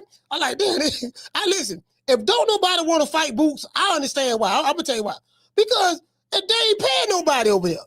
Eddie Hearn that we need to get turned out to see. They ain't paying nobody. He paying people cheesesteaks, fam. I'm not fighting for no cheesesteaks. Hold on. Let's go over here. The man got paid in cheese live on camera. Y'all see this? Like this. Thank you, man. Appreciate it. Thank you. Okay. You got The fucking better. Yeah. Thank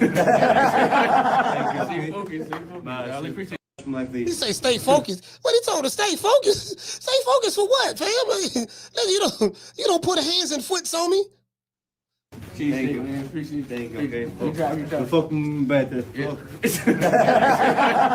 Thank you. Focus. I appreciate it. Man, come on, man. But this is the ultimate disrespect. Hey, Tila, it don't get no more disrespectful than that. How you gonna whoop me and then pay me in cheesesteaks? Two Philly cheesesteaks? Man, oh my! Well, this need to be investigated.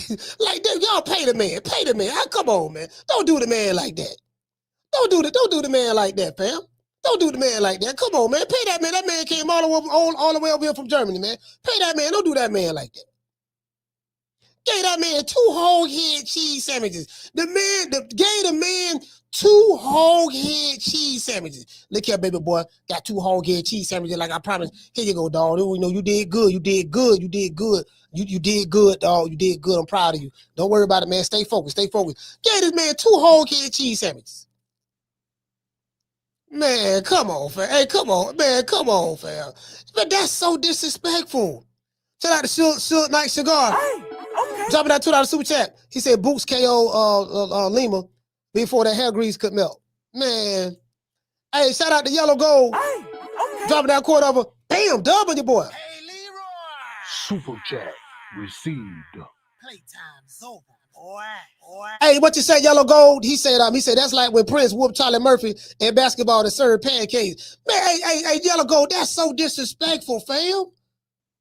It's bad enough you beat up on a Lima-Bean, a tomato can.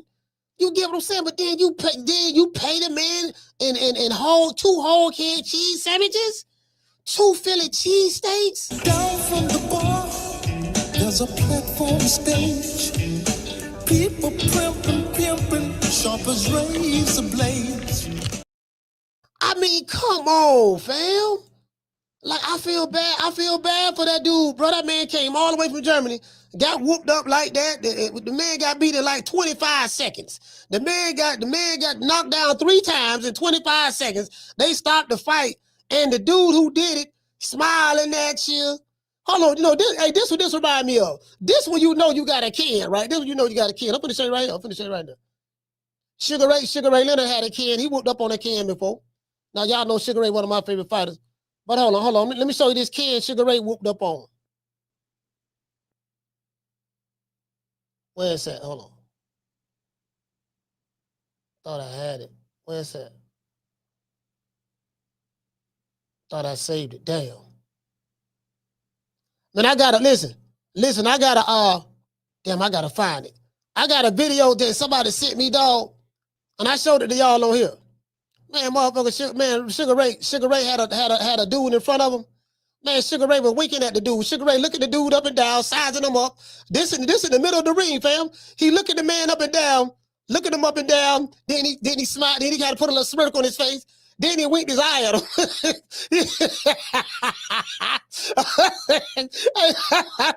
Let me find this video, dog. Let me find this video, bro. I'm telling you, bro. Bro, the man, Sugar Ray, the man was so cold with it. Leonard had no looked at the dude. You know, he looked at him up and down like that there. Then he put a little smirk on his face. he had no size to carry up right quick. Yeah, you know, I'm gonna knock the dude out. He already had no figured out which round he was gonna knock him out in. You know what I'm saying? So hey, Leonard had a can in front of him too. The man, anytime a dude wink his eye at you, dog, put a smirk on his face, wink his eye at you, dog, bruh. Like you get what I'm saying? Ray had a can in front. Hey, so, I ain't gonna lie, bro. This is the funniest. Hey, fam, I ain't never seen this before. Somebody sent me the video, bro. It was hilarious, bro. Cause I don't remember that fight. I don't remember that fight when Ray Leonard fought that dude. But bro, it was so funny, fam. Yeah, man. Leonard had no look there, buddy. Leonard had no look them up and down and shit. Like Leonard knew it was sweet. Yeah, this shit right here, sweet, dog. Like, yeah, I'm gonna get the dude up out of here, man, in about a couple minutes. You know what I mean? I already told the boys, keep the car running, don't turn the car off. Hey, Jamie, hold on. Let me see if I put it up, dog. Let me see if I put it up. Man, I got to find this man, Leonard, man. Man, this is the funniest. Bro, I was laughing so hard. I was laughing so hard. We'll talk tomorrow. Exactly. I think, actually, I'll go. Oh, no, I ain't gonna lie. Eddie Hearn a good promoter, boy. See, let me tell y'all something. Vergil Ortiz need to get with Eddie Hearn to promote him. 1 minute 48 seconds. I thought I'd get some kind of discount or something. Yeah. We'll talk tomorrow. Exactly. I think, actually, I would go as far to say this. Per second, I think Boots is the highest paid fighter in this book. Yo. What, your purse for 1 minute 48? Yeah. So some guys are doing 36 minutes and getting the same money. Expand on that though, please. 1 minute. Man, hey, bro, like they really happy. They really happy about this shit. Hey, they really happy about this too, fam. Hey, shout out to Gavin. Hey, okay. Dropping that quote over. Bam, dub on your boy. Hey, Leroy. Super chat received. Playtime's over, boy. Hey, I'm like, like shit. Hey, Carl, hold on. Eddie said, look here, baby boy. I got that back end for you in Boots' locker room.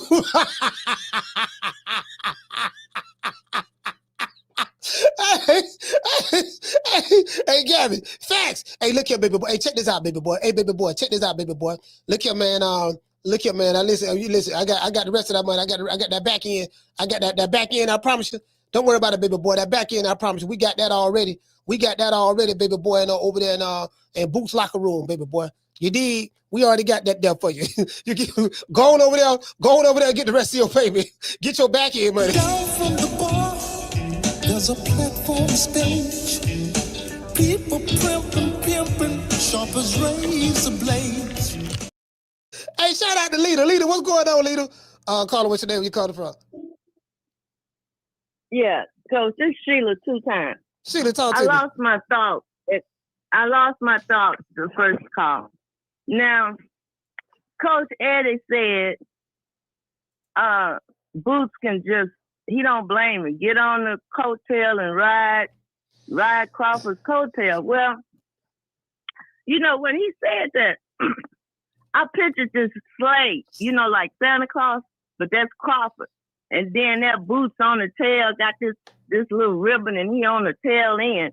Now, if he gonna ride off of Crawford's name, he need to do what Crawford doing. All I could see Boots doing was looking up there at Crawford at all the shit Crawford went through, and he said, I ain't going through that shit. I'm just gonna stay back here on these coattails and I'm gonna make my name off of him. He ain't willing to do what Crawford did. He just back there. Look at him in that tape. He looks so silly and stupid. The thing you just played, he just looks silly. Mm-hmm. Him and Eddie, both of them look silly. So if he gonna ride on Crawford's coattail, he need to start doing some of the shit Crawford did. That's my call, Coach. All right. Shout out to Sheila. it go back to what I was saying. It's a double-edged sword. You can't claim fame off another guy's name, but then complain when it's time to receive the criticism. Because the guy who you criticized for years and name you're using to build your profile was getting criticized for 17 years. See, that's what come with it. That's what come with it. And see, a lot of people want the benefits, but they don't want the other stuff. I want the benefits of being talked about good and all that stuff there, and the praise, but I don't want the negative feedback. See, the nigga who you comparing yourself to, your team, and riding on his coattail, he got criticized for 17 years. So guess what? And he's still getting criticized right now. So guess what? You gotta, you gotta take that. You gotta take that there too, baby boy. See, that come with it. You can't pick and choose now. No, you gotta take that with it now. They say he ain't fought nobody in 17 years. You ain't fought nobody. That's what come with it. He 3-time undisputed champion. 5-division world champion, 3-time undisputed, 4-time lineal champ. Former fighter of the year, pound for pound, #1 fighter in the world. He's still getting criticized. So what make you think you different, but you gonna compare yourself to him? True. Nah, this is what come with the territory. And that's what Boots fans need to understand. See, this is for you Boots fans. You got to understand this what come with it now. Y'all, you shitted on the other nigga for 17 years. And look what he's accomplished. And they say like that, like he did nothing. And the nigga who ain't done 1/10 of what he did, you know, you got to handle that criticism now. This what come with it. You fight Godzilla, good chance he gonna shoot that radiation breath on your ass. That fire gonna come out of Godzilla's mouth. Fight Godzilla, man. This what come with it. So the Boots fans, y'all got to understand that now. Now you see what Crawford fans been going through. But for y'all, it's gonna be a whole nother level. Because you can't ride the coattail of a nigga who you shit on. Because if he ain't did nothing, he ain't fought nobody, why you trying to fight him? Or why you say you want to fight him? Because we know you ain't trying to fight him. For a nigga who ain't did nothing, ain't fought nobody, who cheating, why you trying to fight him? Why would your promoters and your handlers attach you to a guy who don't have a fan base, ain't fought nobody, that's shitty, and ain't accomplished, and ain't did nothing? That don't make no sense. That's how you know they don't believe that shit. True. How are you going to devalue a product, but then compare yourself to the same product that you have been devaluing for years? Now, as of late, Eddie Hearn don't had about 6 or 7 fighters that he's promoted that the boy from Omaha, Nebraska had beaten. Eddie has sent about 6 or 7 of Eddie Hearn's fighters have gotten beaten by Crawford. Every fighter that Eddie Hearn had that he promoted that against Crawford, they got their ass whipped. Do y'all know that? That's probably, I want to say about 6 of them. Want to say about 6. You get what I'm saying? Every fighter like so I get Eddie Hearn position. Every time I turn around, this nigga been whooping all my guys. Everybody I put in front of this nigga from Matchroom, he whoop him.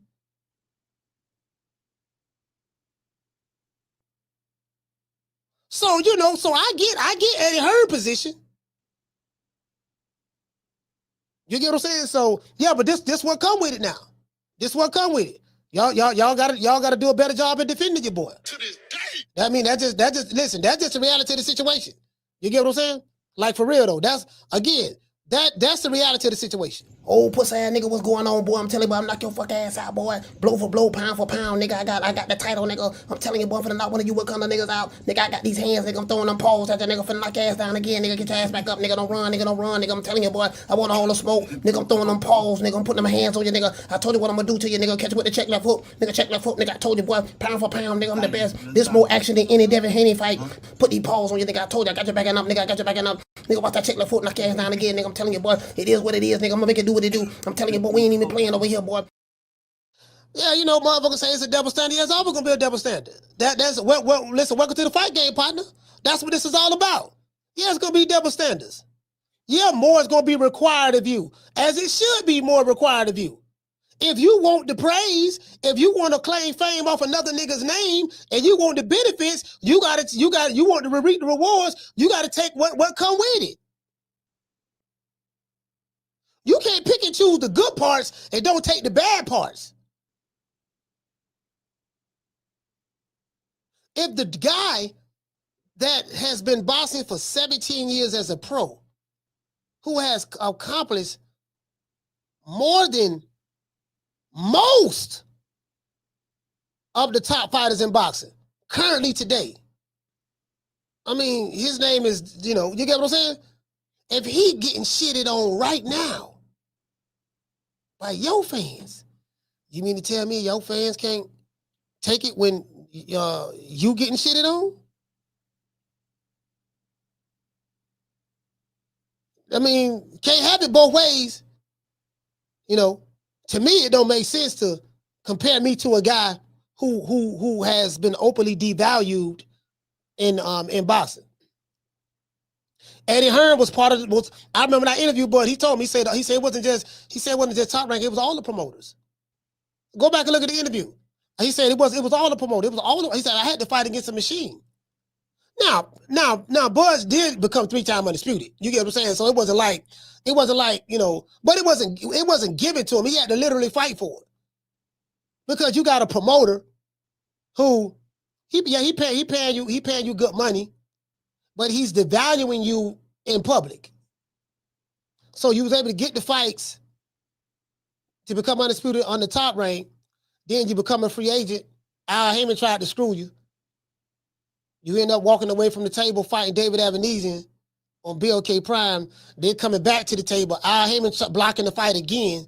And it took you to have to talk to Errol Spence in order to convince him to help to facilitate, and he put the fight together.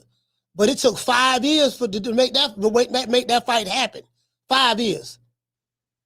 Because they could have been fought without titles even being on the line, without all the belts or whatever. But it is what it is. So, and then look what happened. He moved up, fight Eddie Hearn's fighter, and Majamal beat him in a tough fight. And then a year later, he landed the orca of boxing, Canelo Alvarez. And he was hearing the same thing. There's levels to this. You chinny. You old. You ain't fought nobody. What it say? Levels, chinny, old, ain't fought nobody. You coming off a layoff and you coming off a shoulder surgery. And then when you beat him, the whole narrative flip. Canelo old. He caught him at the right time. He was on sniggity snack. It's like, God damn, 17 years, same shit. True. At least that's what he told me anyway. He was like, yeah, man. He said, man, I had to fight with all that shit because Eddie Hearn doing shit in the background. Then Al Heyman, you already know he was pulling strings in the background. Doggone Barbarian was pulling strings. It was like they was devaluing him. The media, the media and stuff like that. That's what they was doing. I can't tell that man how to feel. He the one experienced that. So me on the outside looking in, I can sit back and say, oh man, well, Crawford ain't go through nothing. But I can't tell that man how to feel. He know what he went through. I'm on the outside looking in. Surely A person knows more about what's going on in his house than a guy who's not inside the house at all. That's just like if Tila, you go through something. I can't, you go through an experience. I can't tell you how to feel when you the one that went through that experience. You know what you had to go through, what loopholes you had to jump through, how you had to outsmart these motherfuckers. You know, you had to make it, you know, they thought you just a dumb nigga from Omaha. So dumb ass nigga right here, he don't know nothing. All right, cool. You had to, you know, play the fool. Next thing you know, bam, put that right team together, bam, slid in the back door. Slid in the back door. As Andre Ward say, look how God worked. I can't tell a man how to feel when he the one that experienced it. So, you know, it is what it is. It is what it is. So now guess what? It's Boots' turn now. It's Boots' turn. It's Boots' turn now. It's Boots' turn now. You gotta do all that shit. You gotta become undisputed now. You gotta fight all those guys now. You got to do that now. That's what it is. That's what it is. That's what it is. Shout out to Dr. Tony. Salute, fam. That's just reality of the situation. That's how this works. And you know, and I'm gonna tell you something. I'm gonna tell you an old saying. I'm gonna tell you an old saying I used to say, and I got this from my mom. My mom used to tell me, she said, I'm gonna tell you something, son. My mother used to curse a lot. Her favorite word was MF. Her favorite word was MF, right? My mom was straight shooter direct. She say, we was sitting on the patio, right? The patio of our apartment. We were sitting on the patio, on the back patio. We was talking, right? My mom would be talking. My mom would be talking and shit, right? She said, you know what? She was just telling me about the character of people, how to handle people and stuff like that. And she said, one thing about me, she said, if a motherfucker shit on me, when I get a chance, I'm gonna wipe my ass with them. True. Let me repeat. She said, if a motherfucker shit on me, when I get my chance to get some get back, I'm gonna wipe my ass with them. She said, if you shit on me, I'm gonna wipe my ass with you. That's what Betty Jean told me. She told me it got them back in 1990. I was 16 years old. So I think that's where I got my revengefulness from. Cause my dad wasn't like that. My dad was like that. I think that's why I got my revengefulness from. My pettiness from. I got that from her. Cause I ain't forgetting, and it's hard to me, and I don't forget, and it's hard for me to forgive. I'm working on forgiving a little bit better now. You know what I mean? But I don't forget, and it's hard for me to forgive. You get what I'm saying? And I think forgiveness comes with the level of spirituality. You know, so I would say I probably became a little bit more settled down now. Now it's kind of like, I kind of analyze and look at it for what it is. Okay, if it ain't no real shit, I ain't gonna hold on to it. Now I'm learning not to hold on shit too much. Like I used to hold on shit for a long time. Now I'm not really holding on to nothing too tough. You get what I'm saying? Like, I'm not really not really over analyzing anything or dwelling on it. Now it's like, it's not worth my time and energy. I'm not even gonna look at it. Y'all talking that same old shit. Okay, cool. Hey, I'm right now I'm focusing. It's 2026 finna come up. Hey, what did say, Tina? She said it's a process, coach. Yeah, it's been a long process with me. hey,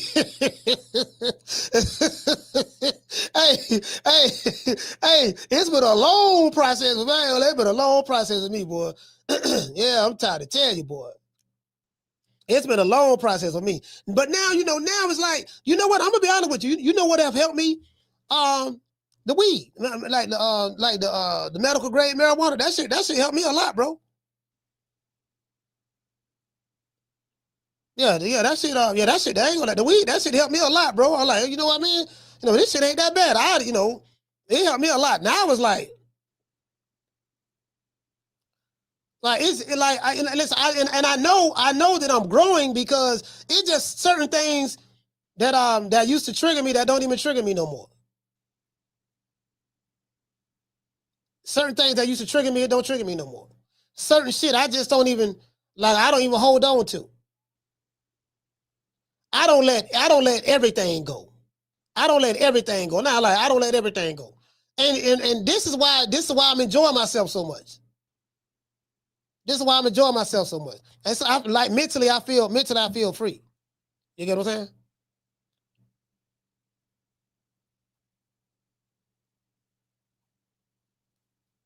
You get what I'm saying? So mentally I feel free. Now I was like, I'm saying the medical grade stuff. You know, like I said, my shit come with instructions. my shit. Listen, my shit come with instructions. Man, I'm talking, man, where is that Sugar Ray Leonard? Man, where that Ray Leonard at, man? Man, where that Ray Leonard? Man, somebody has sent me that Ray Leonard, man. I got that Ray Leonard on my mind. Man, Ray sitting there looking at buddy like food. Like, yeah, man. Like, yeah, this shit here, man. He said, what's up, baby boy? You all right? You cool? How your family? All right, cool, man. That's good, man. That's good, man. Well, you know, I tell you what, man, everything gonna be all right. You know, we're gonna go ahead and, you know, I'm gonna go ahead and whoop your ass right quick. You get what I'm saying? But don't worry about it. Don't take it personal, all right? You know, meet me in the locker room. You can always be my sparring partner after the fight, okay? And then he winked his eye at the dude, and then he touched his gloves. Ray don't have a. Hey, what he say? Yo, Ray say Ray. What say Ray Leonard versus Bruce Finch? Hey, that's who that was, Daniel. Daniel say Ray versus Bruce Finch. Hey, let's look that up. Hey, Tony. Hey, hold on. Wait. Hey, oh, that was Javier. Javier, let's look that up, fam. Let's look that up. Hey, Javier. Hey, good looking out. Good looking out, fam. Hey, good looking out. Hold on. Hey, let's pull this up. Ray, Wiki. Wiki. Hey, so I'm like, Boots don't gave this man a cheesecake. He don't gave this man two Philly, not cheesecake, two Philly cheesesteaks as payment for back end. Let me see. This shit right here. This shit right here. I found it. Hey, this shit right here. Hold on. Howard Cosell. Hey, hold on. Wait a second. I need the short version of it. Yeah, Ray knew he had a can. He like, I got an old can, right? Look at this shit right here. This nigga here, boy. Wait a minute. I gotta get the logo version. Hold on, I gotta get the logo. Hold on, wait. I gotta go back to the beginning. This shit is, bro. This was so, bro. This was so disrespectful. I said, wish a nigga would look face off with me, nigga winking his eye at me and shit. You know what I mean? Asking me how the kids doing and asking me about the wife and the kids and all that stuff. Hey, here you go right here. This I guess it do named Bruce Finch. But this February 1982. Look at Ray looking at him. Look at Ray. Look at Ray looking at him. Ray looking the man up and down. You know how you look at a woman up and down? You be like, you know how you get a woman. You got a fine woman in front of you, and you look her up and down. Or fellas, let me give y'all some game. If you have a woman look you up and down like that, there, that's her way of letting you know with her eyes that she's checking you out. This for all you jitterboys out there, because you jitterboys ain't got no game. I know that y'all ain't got no game in 2025. So, you know, for all you jitterboys, and if a woman walk up to you and she look you up and down with gazing eyes, that she's telling you that she's into you. You get what I'm saying? She's telling you that she's into you. So anyway, so check this out. So Ray, look at Ray. Ray looking at this man. Hey, bro, this is so disrespectful. So look at the look on this man's face. He know it's over with. He know it's over with. He know what he there for. He know it's over with. Man, I mean, the motherfucker Ray Leonard, man, this shit right here, man. Look at Ray. Ray, look at that. Look. And then he got a smirk right there. Ray got a smirk.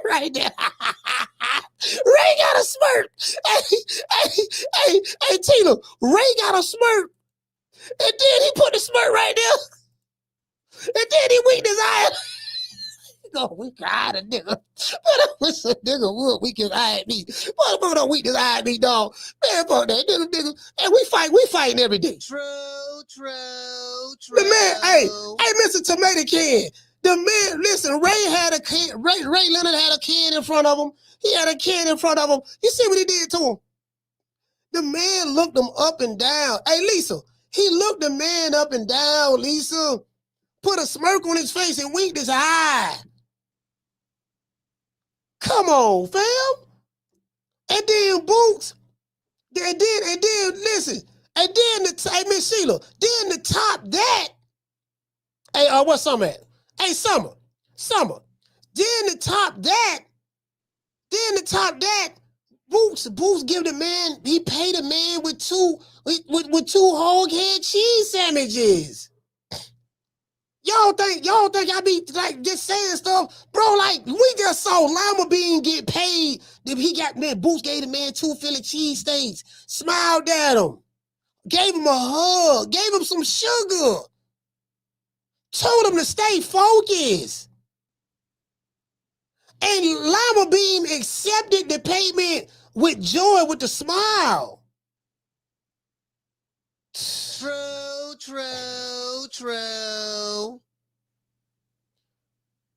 It ain't nowhere in the hell. Nigga knock me out in 15 seconds. Then I'm gonna be back there. You get what I'm saying? Bro, y'all can't, like, you gonna have trouble getting Boots to fight, fam, because you gotta pay people more than 2 Philly cheesesteaks. You gotta pay people more than 2 Philly cheesesteaks, fam. You can't offer a man, like, everybody ain't gonna fight for what Lima-Bean fought for. Lima-Bean fought for a case of slick smoke liquor bull, 6-pack of Coronas, a 40 ounce of private stock, 2 Philly cheesesteaks, a half a whole head cheese sandwich, 3 Chico sticks, a $75 Amazon gift card, and a first-class flight on Spirit back to Germany. True. With Spirit Airlines.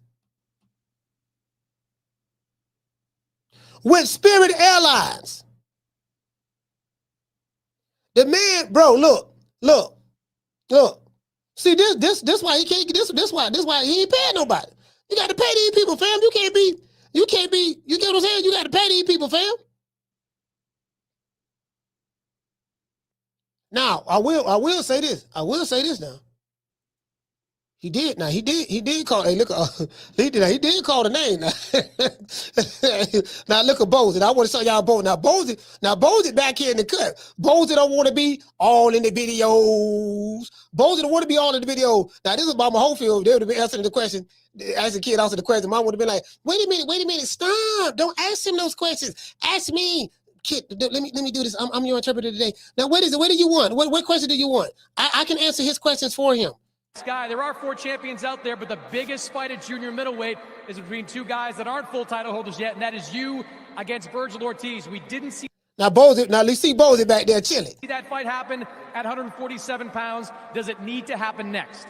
It's going to happen next. I know he got his fight coming up. He focused on his fight, and if you don't win, I'll fight Lou. I'll fight the winner of that. But I want Vergil Ortiz next, and if we can't get Vergil Ortiz next, I heard that Baby Cub was calling me out too. Charlo, he can get it next. Fundora, what's his name? Bakhram. Hey, now you know what this remind me of? This remind me of. When Boots is calling the names out. I'm sorry? 160 is my weight division. I want to unify. I want to get Golovkin in the ring. I want to bring him to Houston.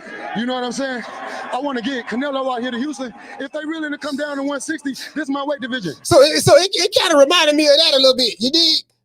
Bakhram, the IBF champ, he can get it. Everybody 154 can get it. I'm missing somebody. Who I'm missing? Xander can get it.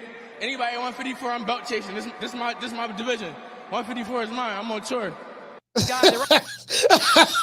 Wait, I don't like the way his eyes. Hold on, I don't like the way his eyes was looking though. Now listen, I'm not trying to overanalyze the video. But this is my first time looking at his eyes. When Boots was saying it, look at his eyes and tell me what do y'all see. I'm just saying, maybe it's me. I ain't got but a GED, you know what I mean? So y'all got to bear with me. I don't have the highest of education, but I have a master's degree in common sense, and I am a body language reading expert. I learned that in the hood. You get what I'm saying? But y'all let's just go back and look at the eyes. What do the eyes tell you? That's all I'm saying. There are 4 champions out there, but the biggest fight at junior middleweight is between 2 guys that aren't full title holders yet, and that is you against Vergil Ortiz. We didn't see that fight happen at 147 pounds. Does it need to happen next? It's going to happen next. I know he got his fight coming up. He focused on his fight, and if you don't win, I'll fight Lou. I'll fight the winner of that. But I want Vergil Ortiz next, and if we can't get Vergil Ortiz next, I heard that Baby Cub was calling me out too. Charlo, he can get it next. Fundora, what's his name? Bakhram, the IBF champ, he can get it. Everybody 154 can get it. I'm missing somebody. Who I'm missing? Xander can get it. Anybody 154, I'm belt chasing. This my division. So you see, I've been waiting.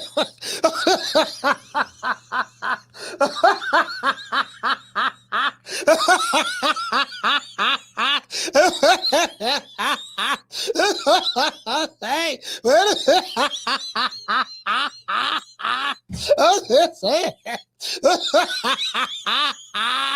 well, hey, man. I'm sorry? 160 is my weight division. I want to unify. I want to get Golovkin in the ring. I want to bring him to Houston. You know what I'm saying? I want to get Canelo out here to Houston. If they really to come down to 160, this is my weight division. I'm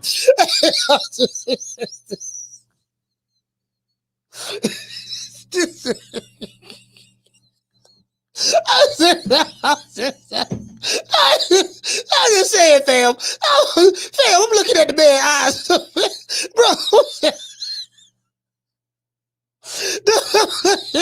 The man's eyes.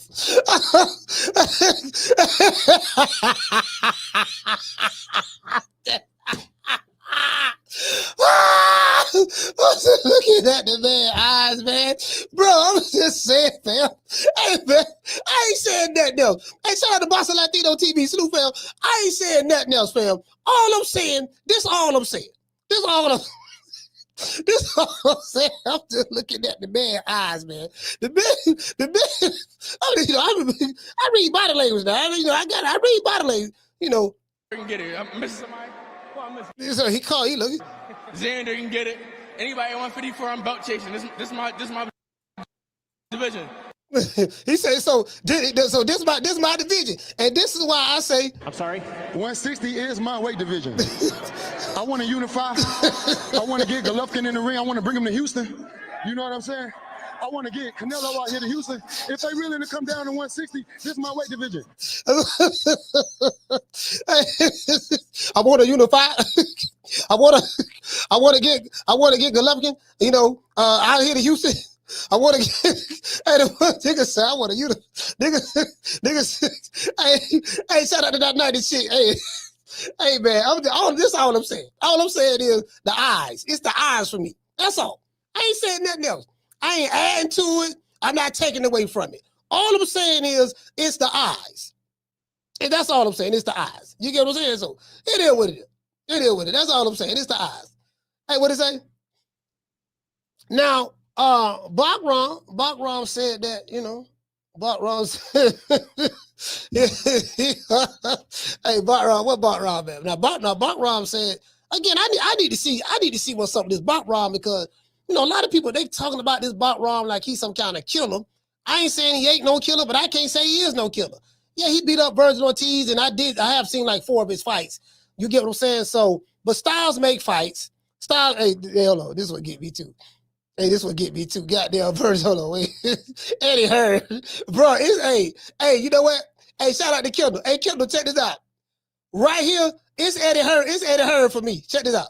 Philadelphia freight train. Oh, turn that down. Oh, So here you go right here. Here you go right here. He start, hold on, so he start Lima-Bean. And then he walk over there. He don't took the mouthpiece out. Throw it in the crowd. The Philly going crazy. Philly going crazy right now. You get what I'm saying? He got that mean look on his face. And look at Eddie Hearn. Look at Eddie Hearn. Look at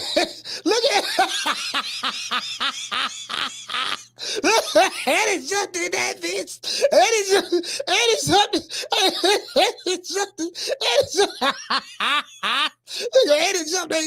in that mofo.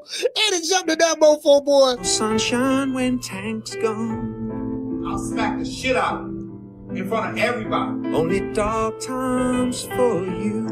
I mean, just throw Haney's name in the hat. There is no fucking hat. Ain't no sunshine when Tank's gone. I don't play them type of games. Leonard L.B. Why you always talking about me? Did you fucking learn your lesson from that? With AJ? Ain't no sunshine when Tank's gone. I'll knock that motherfucker's hole out. Period. Only dark times for you. Ain't no hats to throw nothing in here. We're running a fucking business. Ain't no sunshine when Tank's gone. You fucking idiot. Leonard L.B. Why you always talking about? Hey, they got that Eddie don't jump in that He jumped in that motherfucker. Hey, Gavin say, good job, baby boy. Good job. 90 chick. Hey, it's a 90 chick. Check this out. And see, Boots is in a lose-lose situation. Let me tell you why he was in a lose-lose situation. If the fight go 2-3 rounds or 4 rounds, people gonna clown him. Man, it took you 4 rounds to knock out that tomato can. And then when he knocked the tomato can out, he knocked the Lima-Bean out, so to speak, in a minute and 48 seconds. Oh man, you knocked the Lima-Bean out, man. You ain't fought nobody. So listen, bro, it is what it is. Like you get what I'm saying now. That is true now. Now I will say this. I don't like the fact that Eddie Hearn, and I don't know if your guys heard the Jaleel Hackett interview. 90 chick. The Jaleel Hackett interview I did yesterday, I just reposted it. Told a lot. Jaleel Hackett said that, man, when I moved up to 154, I was looking for an opponent to fight, and I just wanted to fight for any kind of belt. I didn't care what the belt was. I wanted to fight for a belt. And I looked and I saw that Uisma Lima-Bean was the IBO champion. So I called the people at Top Rank. He didn't want to give me no names. I called the people at Top Rank. And not Top Rank, my bad. I called the people at Matchroom, and I told them, I said, look here, baby boy, I got this kid I want to fight named Uisma Lima. He the IBO champ. Since I'm moving up to 154, let that be my first fight. They told, hey Mason,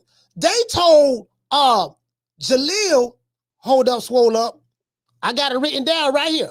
He said the people at Matchroom told him, fighting Lima-Bean, it does nothing for your career. He told him it does nothing. They told Jaleel Hackett that fighting Lima-Bean does nothing for his career. And so Jaleel said, yeah, man, I was looking for some easy pickings. So I saw Lima, and I'm like, oh, that dude ass, I can whoop him. You know what I mean? So he called the people at Matchroom, and he said, look, he wanted to fight him. They told him, look here, baby boy, that dude does nothing for your career. So I asked him, I did a follow-up question. I say, are you in position to tell me who exactly at Matchroom? Could you put a name to it that said that you fighting Lima does nothing for your career? He said, look, I don't want to say no names, but I'll just say, the people at Top Rank, that Matchroom said that it does nothing for my career. I said, well, if Lima-Bean does nothing for your career and you have 11 fights, and Lima-Bean had 15 fights at the time, so he ain't got but a few more fights, 15, yeah, he had 4 more fights than Jaleel Hackett. I say, if he does nothing for your career, what does he do for Boots' career? Bro, you can't make this up. Lima-Bean was supposed to be Jaleel Hackett's cherry pick. Lima-Bean was a cherry for Jaleel. How you take your prospects cherry?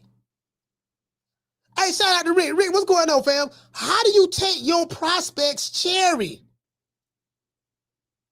If your prospect Jaleel Hackett calling you about him, listen, they didn't even know who Lima-Bean was, dog.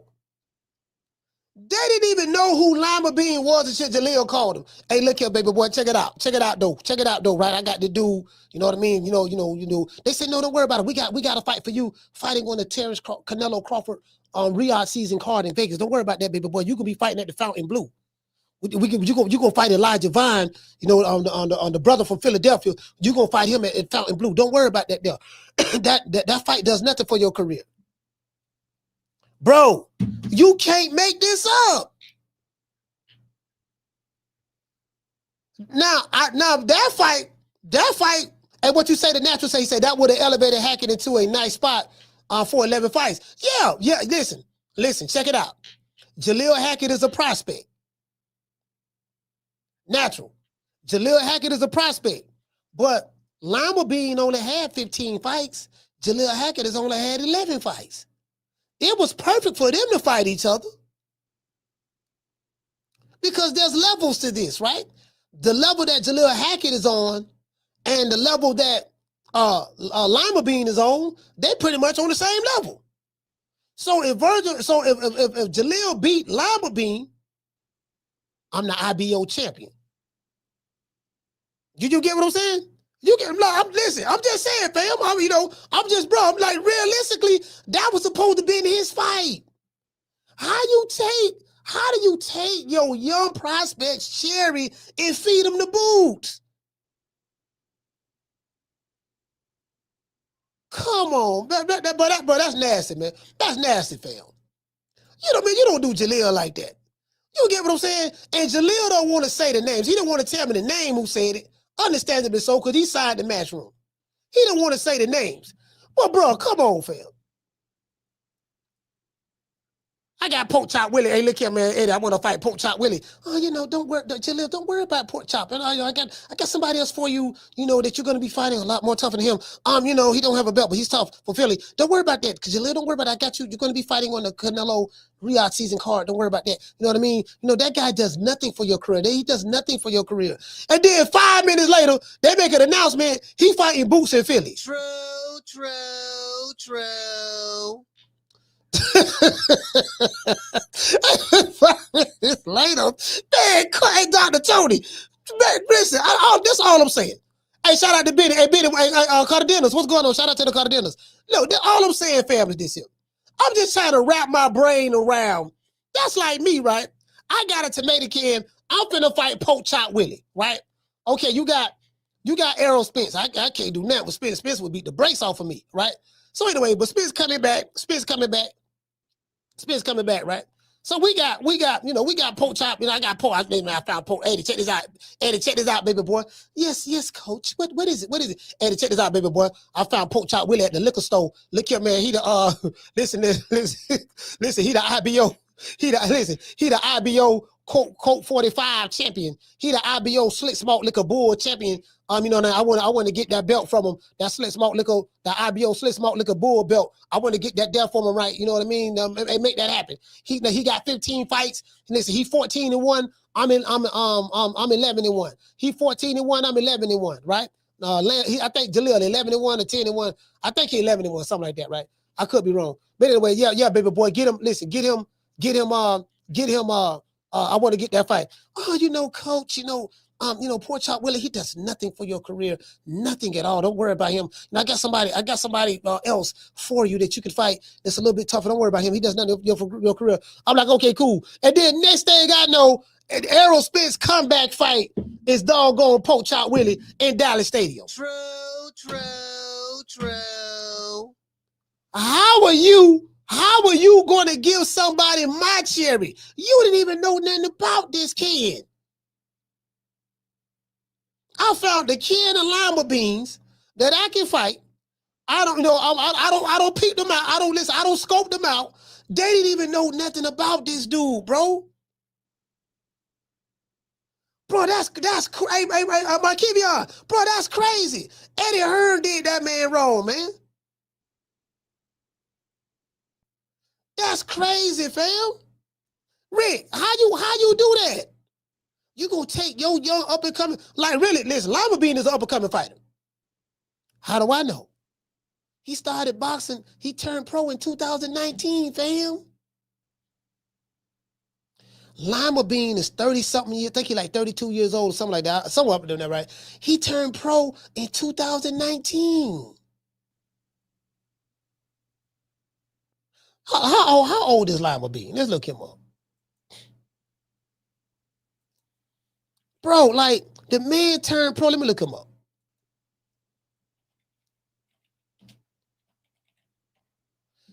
Let's see. He 32 years old, bro.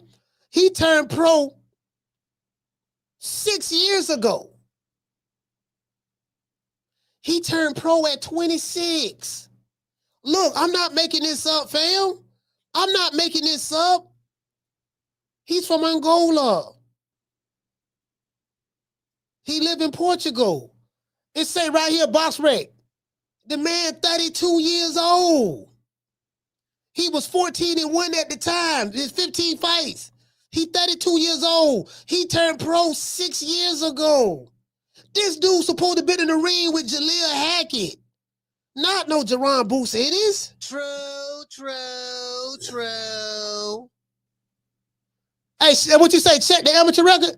He got an amateur record? Let me see. He ain't got no amateur. Wait. Yeah, it'll normally be right here. He ain't got no amateur record, fam. Yeah, there is no amateur. Wait, let me see. Okay, let me do this. You see right here, when I click on Boots, it's boxing pro record, boxing amateur record, all boxing promoters. That's what it say right here, Boots. Right here, it'll be boxing pro record, and right next to it'll be boxing amateur record. And when you click on that,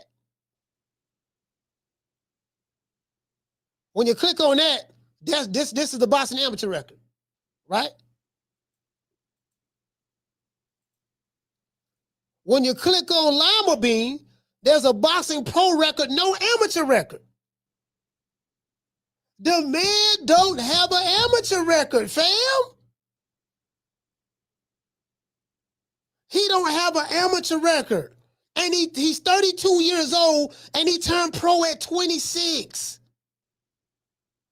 How does Eddie Hearn steal this fight from, hold on, and when did he win the IBO belt? He beat Sukhdeep Singh. He beat a dude by the name of Sukhdeep Singh, for the IBO, the vacant IBO title. And then he defended it. So he won the belt December 2024. He won the vacant IBO belt. May 2025, he beat a dude named Shavante Koopman. So he won the belt 2-3 fights ago. He defended it twice. He defended it against Shavante, and then he defended it against Boots. Boots don't took the man belt.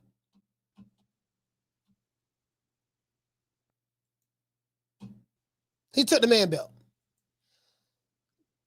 Jaleel Hackett should have been in the ring with Lima-Bean.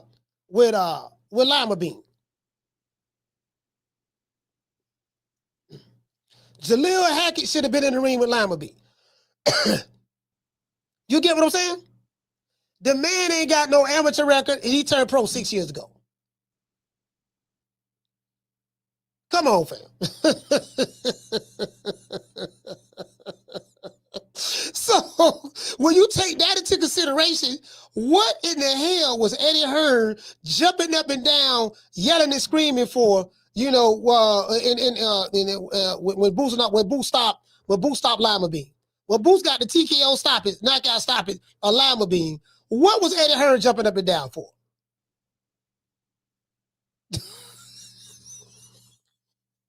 Bro, this make it worse. This make it worse now. Cause I didn't get a chance to really look at it like that, right? Somebody in the chat said, check his amateur record. The man ain't got no amateur record. Like the man was working. Listen, the man was working at UPS. Shout out to LJ Wright. The man was working at the gas station, fam. Jaleel Hackett discovered him. That was Jaleel Hackett. Bro, if he a cherry pick for Jaleel Hackett, and Jaleel Hackett 11-1. Listen, Jaleel Hackett is 11-1. If Lima-Bean is a cherry for him, what you think he is for Boots? True. If Lima-Bean is a cherry pick for an 11-1 fighter from DC by the name of Jaleel Hackett, what in the hell do you think he is for Boots? The man getting paid in Philly cheesesteaks, fam. His pay was a first class ticket on Spirit Airlines. He was flown over here and they put him in the best hotel that the city of Philadelphia can find, right? They have, right? Best hotel money can buy. And the man got paid. Two Philly cheesesteaks, fam. What you say, Mo Bray say Jaleel was 10-1. Oh yeah, he was 10-1 at the time. Okay, good. Hey, good looking out, fam. He 11-1 now, but yeah, I got you. Bro, is this making sense to y'all? It's even worse, bro. It's worse than I thought, fam. Shout out to LJ Wright. Hey, okay. We're dropping that quote over. Bam, W, boy. Hey, Leroy. Super chat received. Playtime's over, boy. She said, Coach, once again in Miss Sheila voice, goddamn. Hey, Miss Sheila. Hey, you dig? You sound like a bitch. Bitch.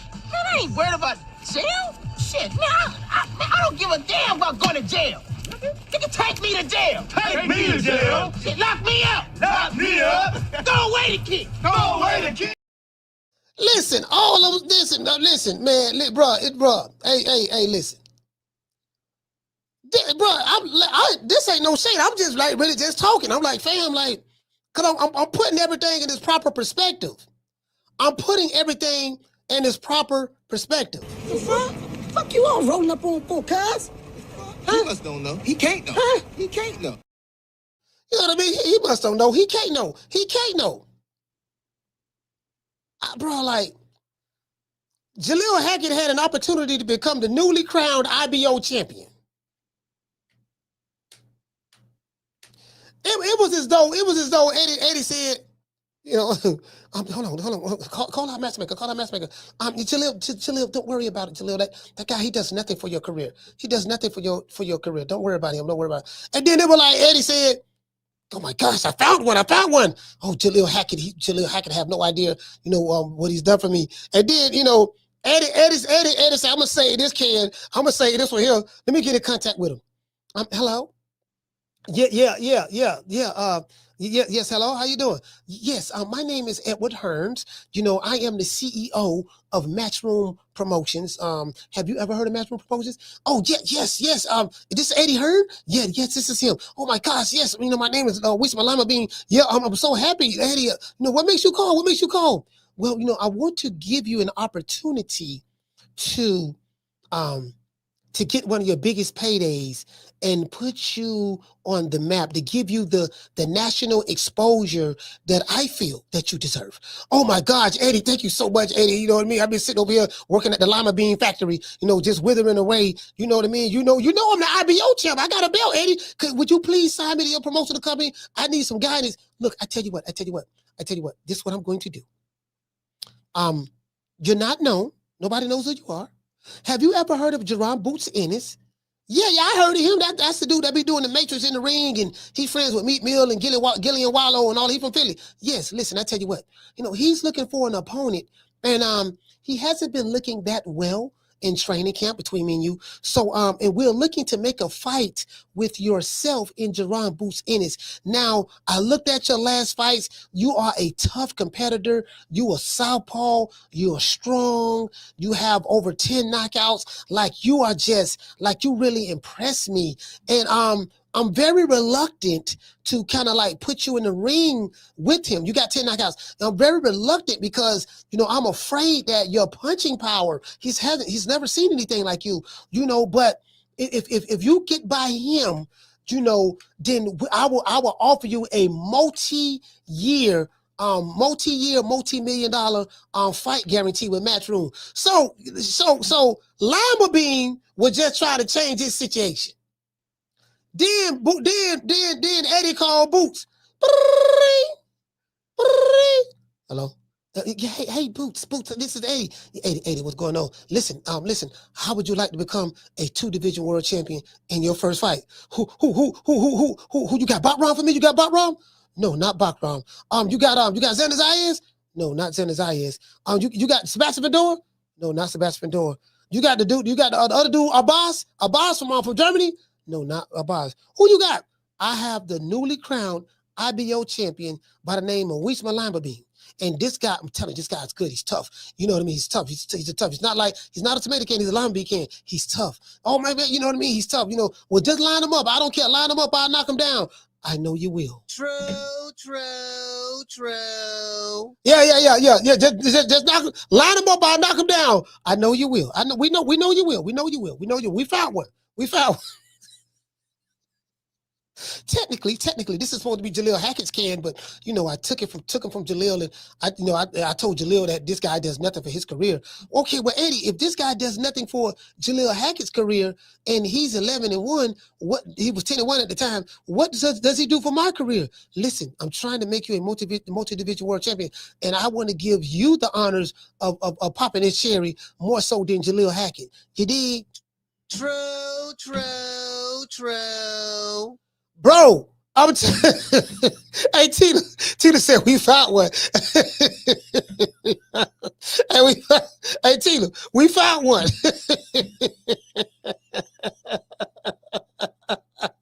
Hey, Tina, we found one. We got him. Got him. Man, they paid this man. Come on, fam. And so you get what I'm saying? That's all I'm saying. Jaleel. But I will say, he said anybody can get it, though. Anybody can get it. Y'all see Debo Dale. Hold on. What Debo at? Debo, Mr. Tuck Your Chain. Mr. Tuck Your Chain. Tuck Your Chain. Mr. Tuck Your Chain. Tuck Your Chain. Mr. Tuck Your Chain. Tuck your chain. Tuck your chain when you see me, punk. You know what I mean? Hey, look. Man, come on, man. Hey, look. Y'all want to see a stiff neck? When you see a dude looking at you like this in the ring with his neck all stiff, he in trouble. Look at Lima. Look Lima-Bean. Lima-Bean looking stiff, got his chin out there. Got his chin. Got hit with uppercut. Nigga. Nice 2-piece by Lena. Oh, he get playing freestyle, nigga. Make his head bob. Caught him again. Ooh, no, like, get no that no.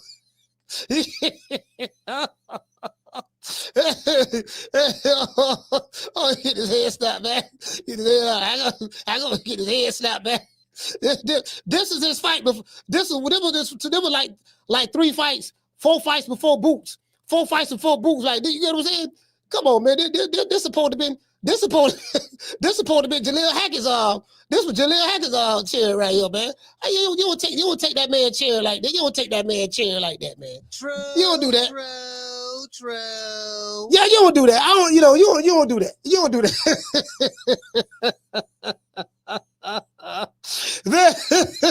Hey, CJ for the 504 say Lima is durable.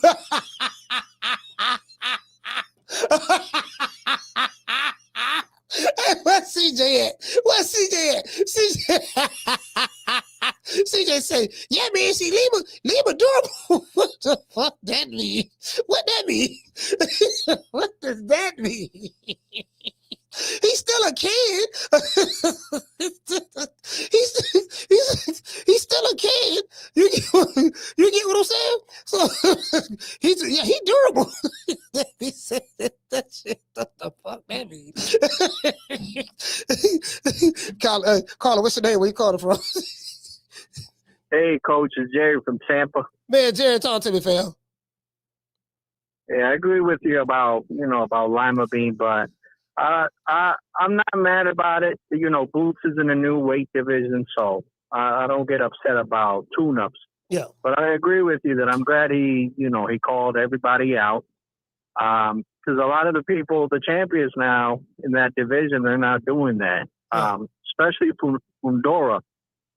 Coach, I don't know if you saw, but he did an interview with Fight Hype. And he was basically saying he doesn't have any goals in boxing, and if he retires now, he'll be happy. Which is crazy. Who said that, Fundora? They pull him off. Yeah, it was, it was crazy, but that's all I got for you, Coach. All right, Snoop, fam. Hey, I got to find that. Hey, look here. He said Fundora. These niggas some cowards, man. Man, these niggas some cowards, man. Fundora. Yeah. He said, do you see? Boots okay. Boots okay up to the 154-pound division. Now he talking about, yeah, dog, I really, you know what I mean? I really don't want to, boxing. My life is bigger than boxing right now, dog. There's a whole lot of stuff I can be doing right now. Boots done moved up to 154. Dudes talking about changing their lives, talking about getting saved. Shout out to Gavin. Hey, okay. Dropping that $2. Bam, super chat on your boy. Hey, Leroy. Super chat received. Playtime's over. Boy. he say Eddie doing the switch. He say Lima. He say Lima fixed him up with cans. Man, come on, fam. Man, bro, fam. Bro, it's a smoke and mirrors with me. Down from the bar, there's a platform stage. People pimping, sharp as razor blades. Hey, I ain't gonna lie, dog. Hey, bro, I can laugh at this. This right here, I can laugh at this all day. This right here, I can laugh all day. Sugar Ray Leonard looking at this man. Look how he looking at him.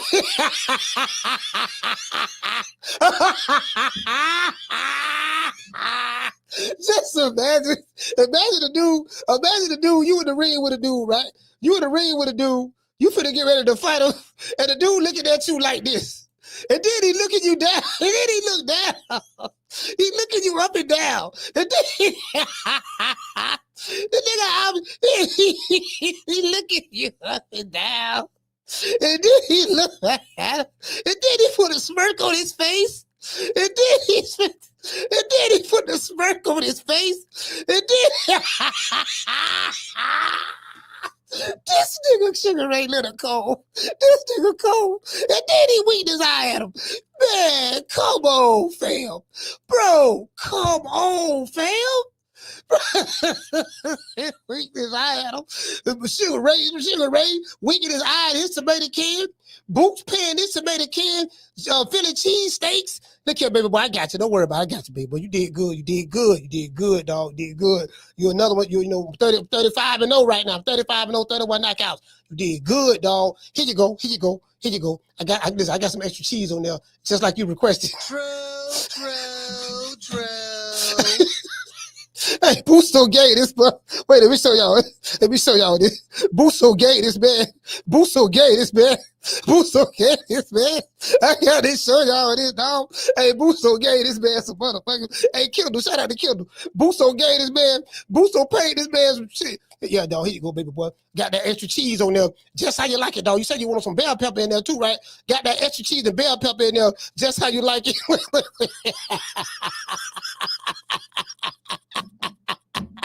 Hey, Carter, what's your name? You the last call. It's Mayo from the Shire. Hey, what's going on, Coach? Hey, Mayo from the Shire, talk to me, brother. Yeah, I was watching. I was watching your show over the weekend, and Ron Boy made that bet. I'm trying to get in on some of that. I ain't got 10,000 for him, but I put 100 up. He said he got Vergil by knockout. I got Boots by knockout. If the knockout happened, we could double it for 200. Okay. So get me down when they make that fight. Just call and let you know. I want some of that action.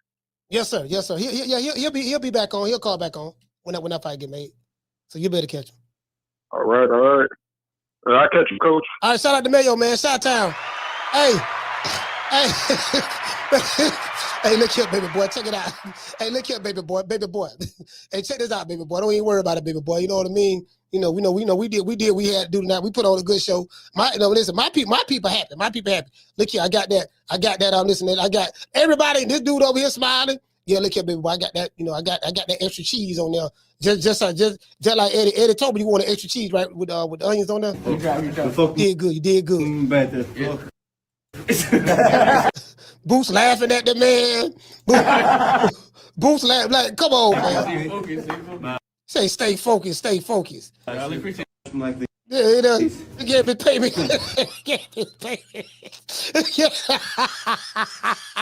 I ain't fighting no Boots. Y'all ain't paying no money, dog. How you want me to fight Boots and y'all ain't paying no money, fam? Listen, how you want me to fight Boots? See, this why Eddie Hearn can't find no fighters for Boots. You ain't paying nobody. Fam. You got to pay people.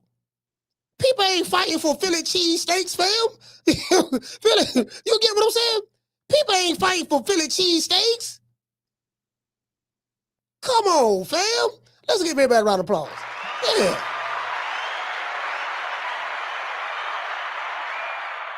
Hold on, we got to find Fundora. Where Fundora at? Well, I ain't gonna lie. I mean, y'all, I love Sugar Ray now. Hagler was my guy, but I love Sugar Ray, man. Ray Leonard, man.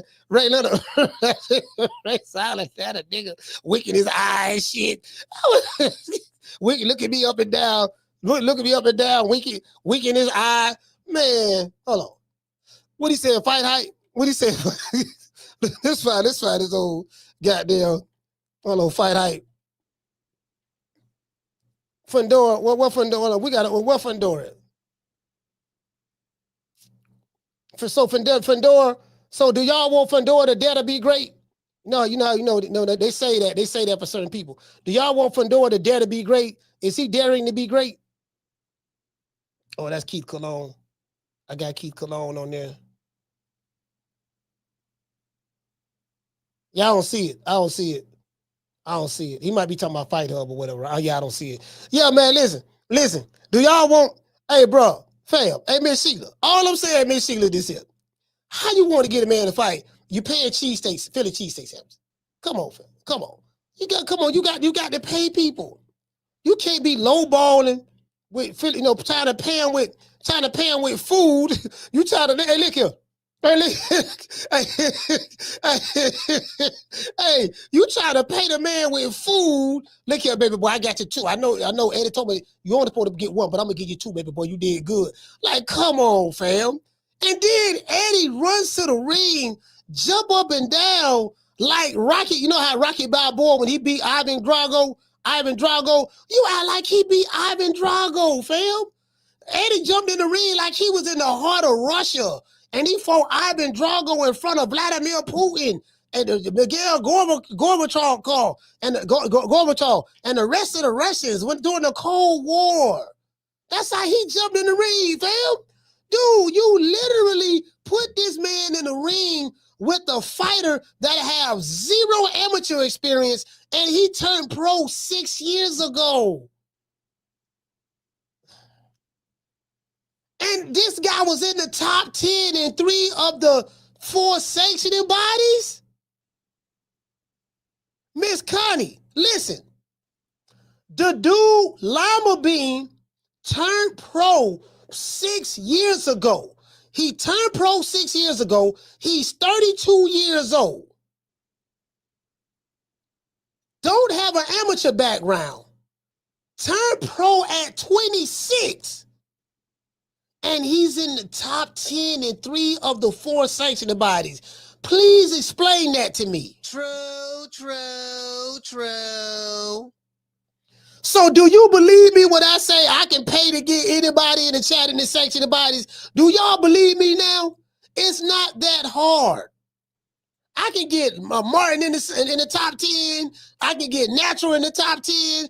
Tila, Miss Connie, Miss Sheila, Javier. I can get Summer, a Highlight Space. I'm telling you, I can get myself in the top 10 right now. If Lima-Bean can get ranked into the top 10, surely any one of us can get in there. Make it make sense. And the man jumped in the ring like he beat Bam Bam Bigelow. I want to thank the whole hood who came out here. I love y'all. I did this for the hood. Y'all know I beat that boy. Man, you can't make this up, fam. I plead the fifth. I plead the fifth. 1, 2, 3, 4, 5. Anything you say, 5. Go ahead, ask me a question. Did you? 5. You did. What about Rocky Marciano? Oh, there they go. There they go. Every time I start talking about boxing, a white man got to pull Rocky Marciano out their ass. That's the one. That's the one. Rocky Marciano. Rocky Marciano. Let me tell you something wonderful. Rocky Marciano was good, but compared to Joe Louis, Rocky Marciano ain't shit. He beat Joe Louis's ass. Now, he did beat Joe Louis' ass. Now, Joe Louis was 75, but he did beat him. I am ranked number 1. 1! That means I'm the best.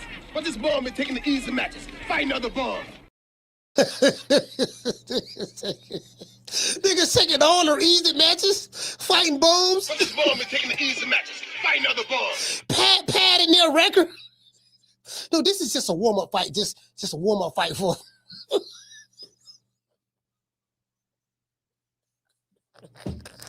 Oh my God, bro! Eddie Hearn. Eddie Hearn is cold with it, fam. Eddie Hearn is cold. Hey, woman. Hey, woman. Listen here. Since your old man ain't got no heart, maybe you'd like to see a real man. I bet you stay up late every night dreaming you had a real man, don't you? I tell you what, bring your pretty little self over to my apartment tonight, and I'll show you a real man. You get what I'm saying? I know you once said, hey, look, if we fight, it's going to be either 70-30, 80-20. What was that? Man, I was. When Is I that said posturing or what was that? When did I say that? You know, that was. Yeah, I said it on my girl Instagram. Yeah. What's called? But I was playing. Hey, man, nobody taking no 80-20, 70-30. Yeah, I was playing. I was like, because I was like, it's gonna be 60-40, and I was like. Yeah, he keep playing crazy. It's gonna be 70-30 or 80-20. But yeah, I was playing. Like I wasn't serious about that, man. Like people can't take jokes. This say people can't take jokes. Hurting the group. I'm the best thing ever happened to this damn group. Nobody's bigger than the group. Y'all ain't stupid. I'm the one selling the records. They coming to see me. They coming to see the Temptations. Ain't nobody coming to see you, Otis. Nigga got a resume full of Otises. You got a... Hey, you know what? The crazy part about it, Otis is the only living Temptation right now. Out of the original Temptations, Otis the only one that's still alive, dog. Otis the only one, the least talented one. Otis, you know what I mean? You know, from a singing standpoint, Otis is the only one that's still there. I am sick of hearing these bullshit Superman stories about the Wassa legendary Bruce Leroy catching bullets with his teeth. Catches bullets with his teeth? Nigga, please. Hey, we hearing all these bullshit Superman stories about these dudes. I'm like, fam, how you take Jaleel Hackett cherry? Come on, fam. If this dude is a tomato can for Jaleel Hackett, 11-1 fighter. If Lima is a tomato can for Jaleel, come on, fam. He have no business in the ring with Boots. Make it last. Make it last forever. Don't let our love be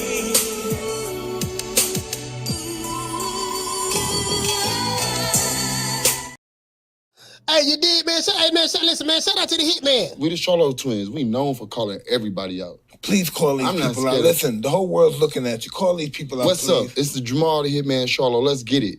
Who want it? Name them names, man. They know who they is. Name them names, please. The names need to be named. They know who they is. The Mexican Monster. Mexican Monster. Canelo. Hey, look here, man. I ain't gonna lie, man. Man, Jamal Charlo has been such a disappointment to me, fam. It's like, man, they been over there at the PBC too long, fam. They ain't, you know, I'll put them boys on the back burner, man. Had them boys. Hey, shout out to Deal. Hey, okay. What did I say, fam? Hold on. Shout out to LJ Wright. Hey, okay. Dropping that quarter over. Bam, dub on your boy. He said, Boots, I told you I was going to get you out here out of, what'd you say? I was going to get you out of here. I was going to get you out of there by the time the sandwiches arrived.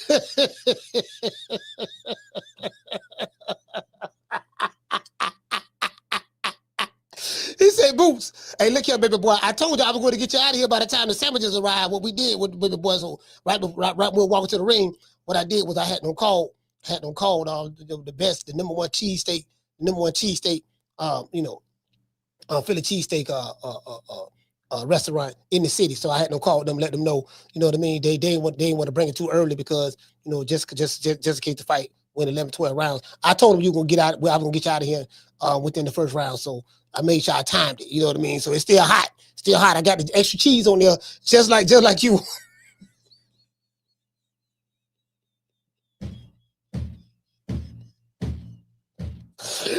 He told us there's levels to this. There's levels. Shout out to Deal. Hey, dropping that quarter. Bang, I'm done for you, boy. Super chat received. He said, no wonder Eddie going broke. Boots is getting paid millions, and these guys getting paid Philly minimum wage $7.25. So no, this is $7.25 an hour. He said 2 cheesesteaks and a hug. Oh my God. Yeah, he did hug him. He gave the man 2 cheesesteaks, a smile, and he hugged him. Down from the bar, there's a platform stage. People pimping, sharp as razor blades. Bruh, and he hugged him, fam. That's crazy. I'm gonna give everybody a shout out after these messages.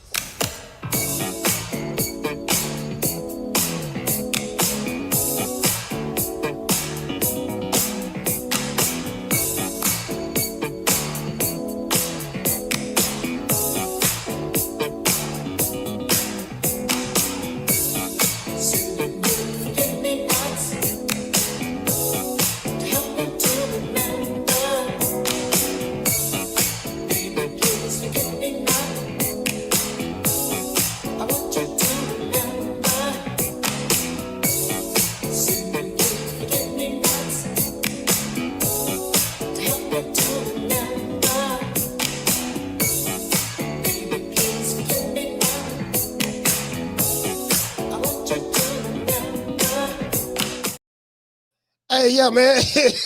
What is it? Here you go, baby boy. Here you go, baby boy. Remember I told you I had something extra for you on the back end? Here you go, baby boy. I got them hot right here for you. They just came in. Got that extra cheese on there. A little bit of mayonnaise on there. Ketchup, mustard. You get what I'm saying? Know what I'm talking about? You like bell peppers? Yeah, I got some bell peppers in there too, dog. Extra cheese. Just how you like it. Seasoned just right. This come from our best restaurant right here. Go 2 Philly cheesesteak, baby boy. You know what I mean? You can eat one now and take one. You know, when you fly it out, you fly it out in the morning, good. Eat one now, you know, so you can rehydrate after the fight, after the ass woman I gave you. And then you can eat this other one on the plane. Eat this one on the plane. This shit, it stick to you too. So after you eat it stick to your ribs. You know, you're going to be full for about 7-8 hours after eat one of these. You get what I'm saying? True. Boots giving the man instructions, telling him what time to eat it. You know what I mean? Yeah, baby boy, you know what I mean? Just go ahead, baby boy, you know. Hey, shout out to the natural. Hey, okay. Shout out to Miss Connie. Hey, okay. Shout out to Tila. Hey, okay. Summit November. Hey, okay. Shout out to Anderson. Hey, okay. Highlight Space. Hey, okay. Hey, shout out to Man of the Cardenas. Hey, okay. Shout out to Nodge. Hey, okay. 8B, Arnold Brown. Hey, okay. Shout out to Dr. Paul. Hey, okay. Shout out to Dr. Tony. Shout out to Tila, man. The lovely Miss Connie. Hey, shout out to Bandino. Bandino, salute. School of X-Man, salute, fam. Man, hey, look here. Hey, CJ. Hey, CJ, what did he say? He said Boots versus our boss is next. Facts. Yep, that's who next. Boots versus the boss. Yep, I totally agree. Shout out to Tila. The Natural. Hey, shout out to my main man, Rick, man, from the south side of Houston. R.I.P. to D'Angelo. So I just saw that, man. And D'Angelo don't pass away, man. Damn, he passed away. You know, he passed away at 51. 51 years old, he passed away. Wow, that's crazy. Shout out to the Mr. Tomato Can. Shout out to the Martin.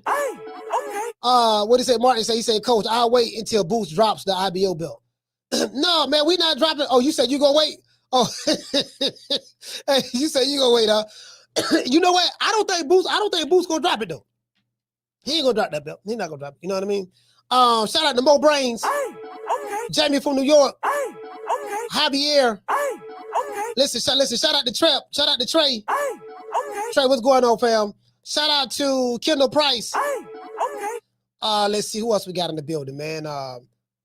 Listen, shout out to I forgot my brother. They changed the name. Mr. Bory, but they changed the name though. Shout out to Markevion Black. Let's see. Shout out to LJ Wright. LJ Wright, salute. Who else we got, fam? We got LJ Wright in the building. Shout out to Comeback Tech. Shout out to Ryan. Hey man, shout out to Lima-Bean too, man. Lima-Bean, he did what he had to do, man. It is what it is, man. Much love, peace to everybody. I catch you guys on the next one. You know my motto, don't meet me there, beat me there. Peace. Hey man, shout out to Lima-Bean, man. You dig? Man, I'm out of here, bro. Let's go. Man, I'm out of here, bro. Let's go.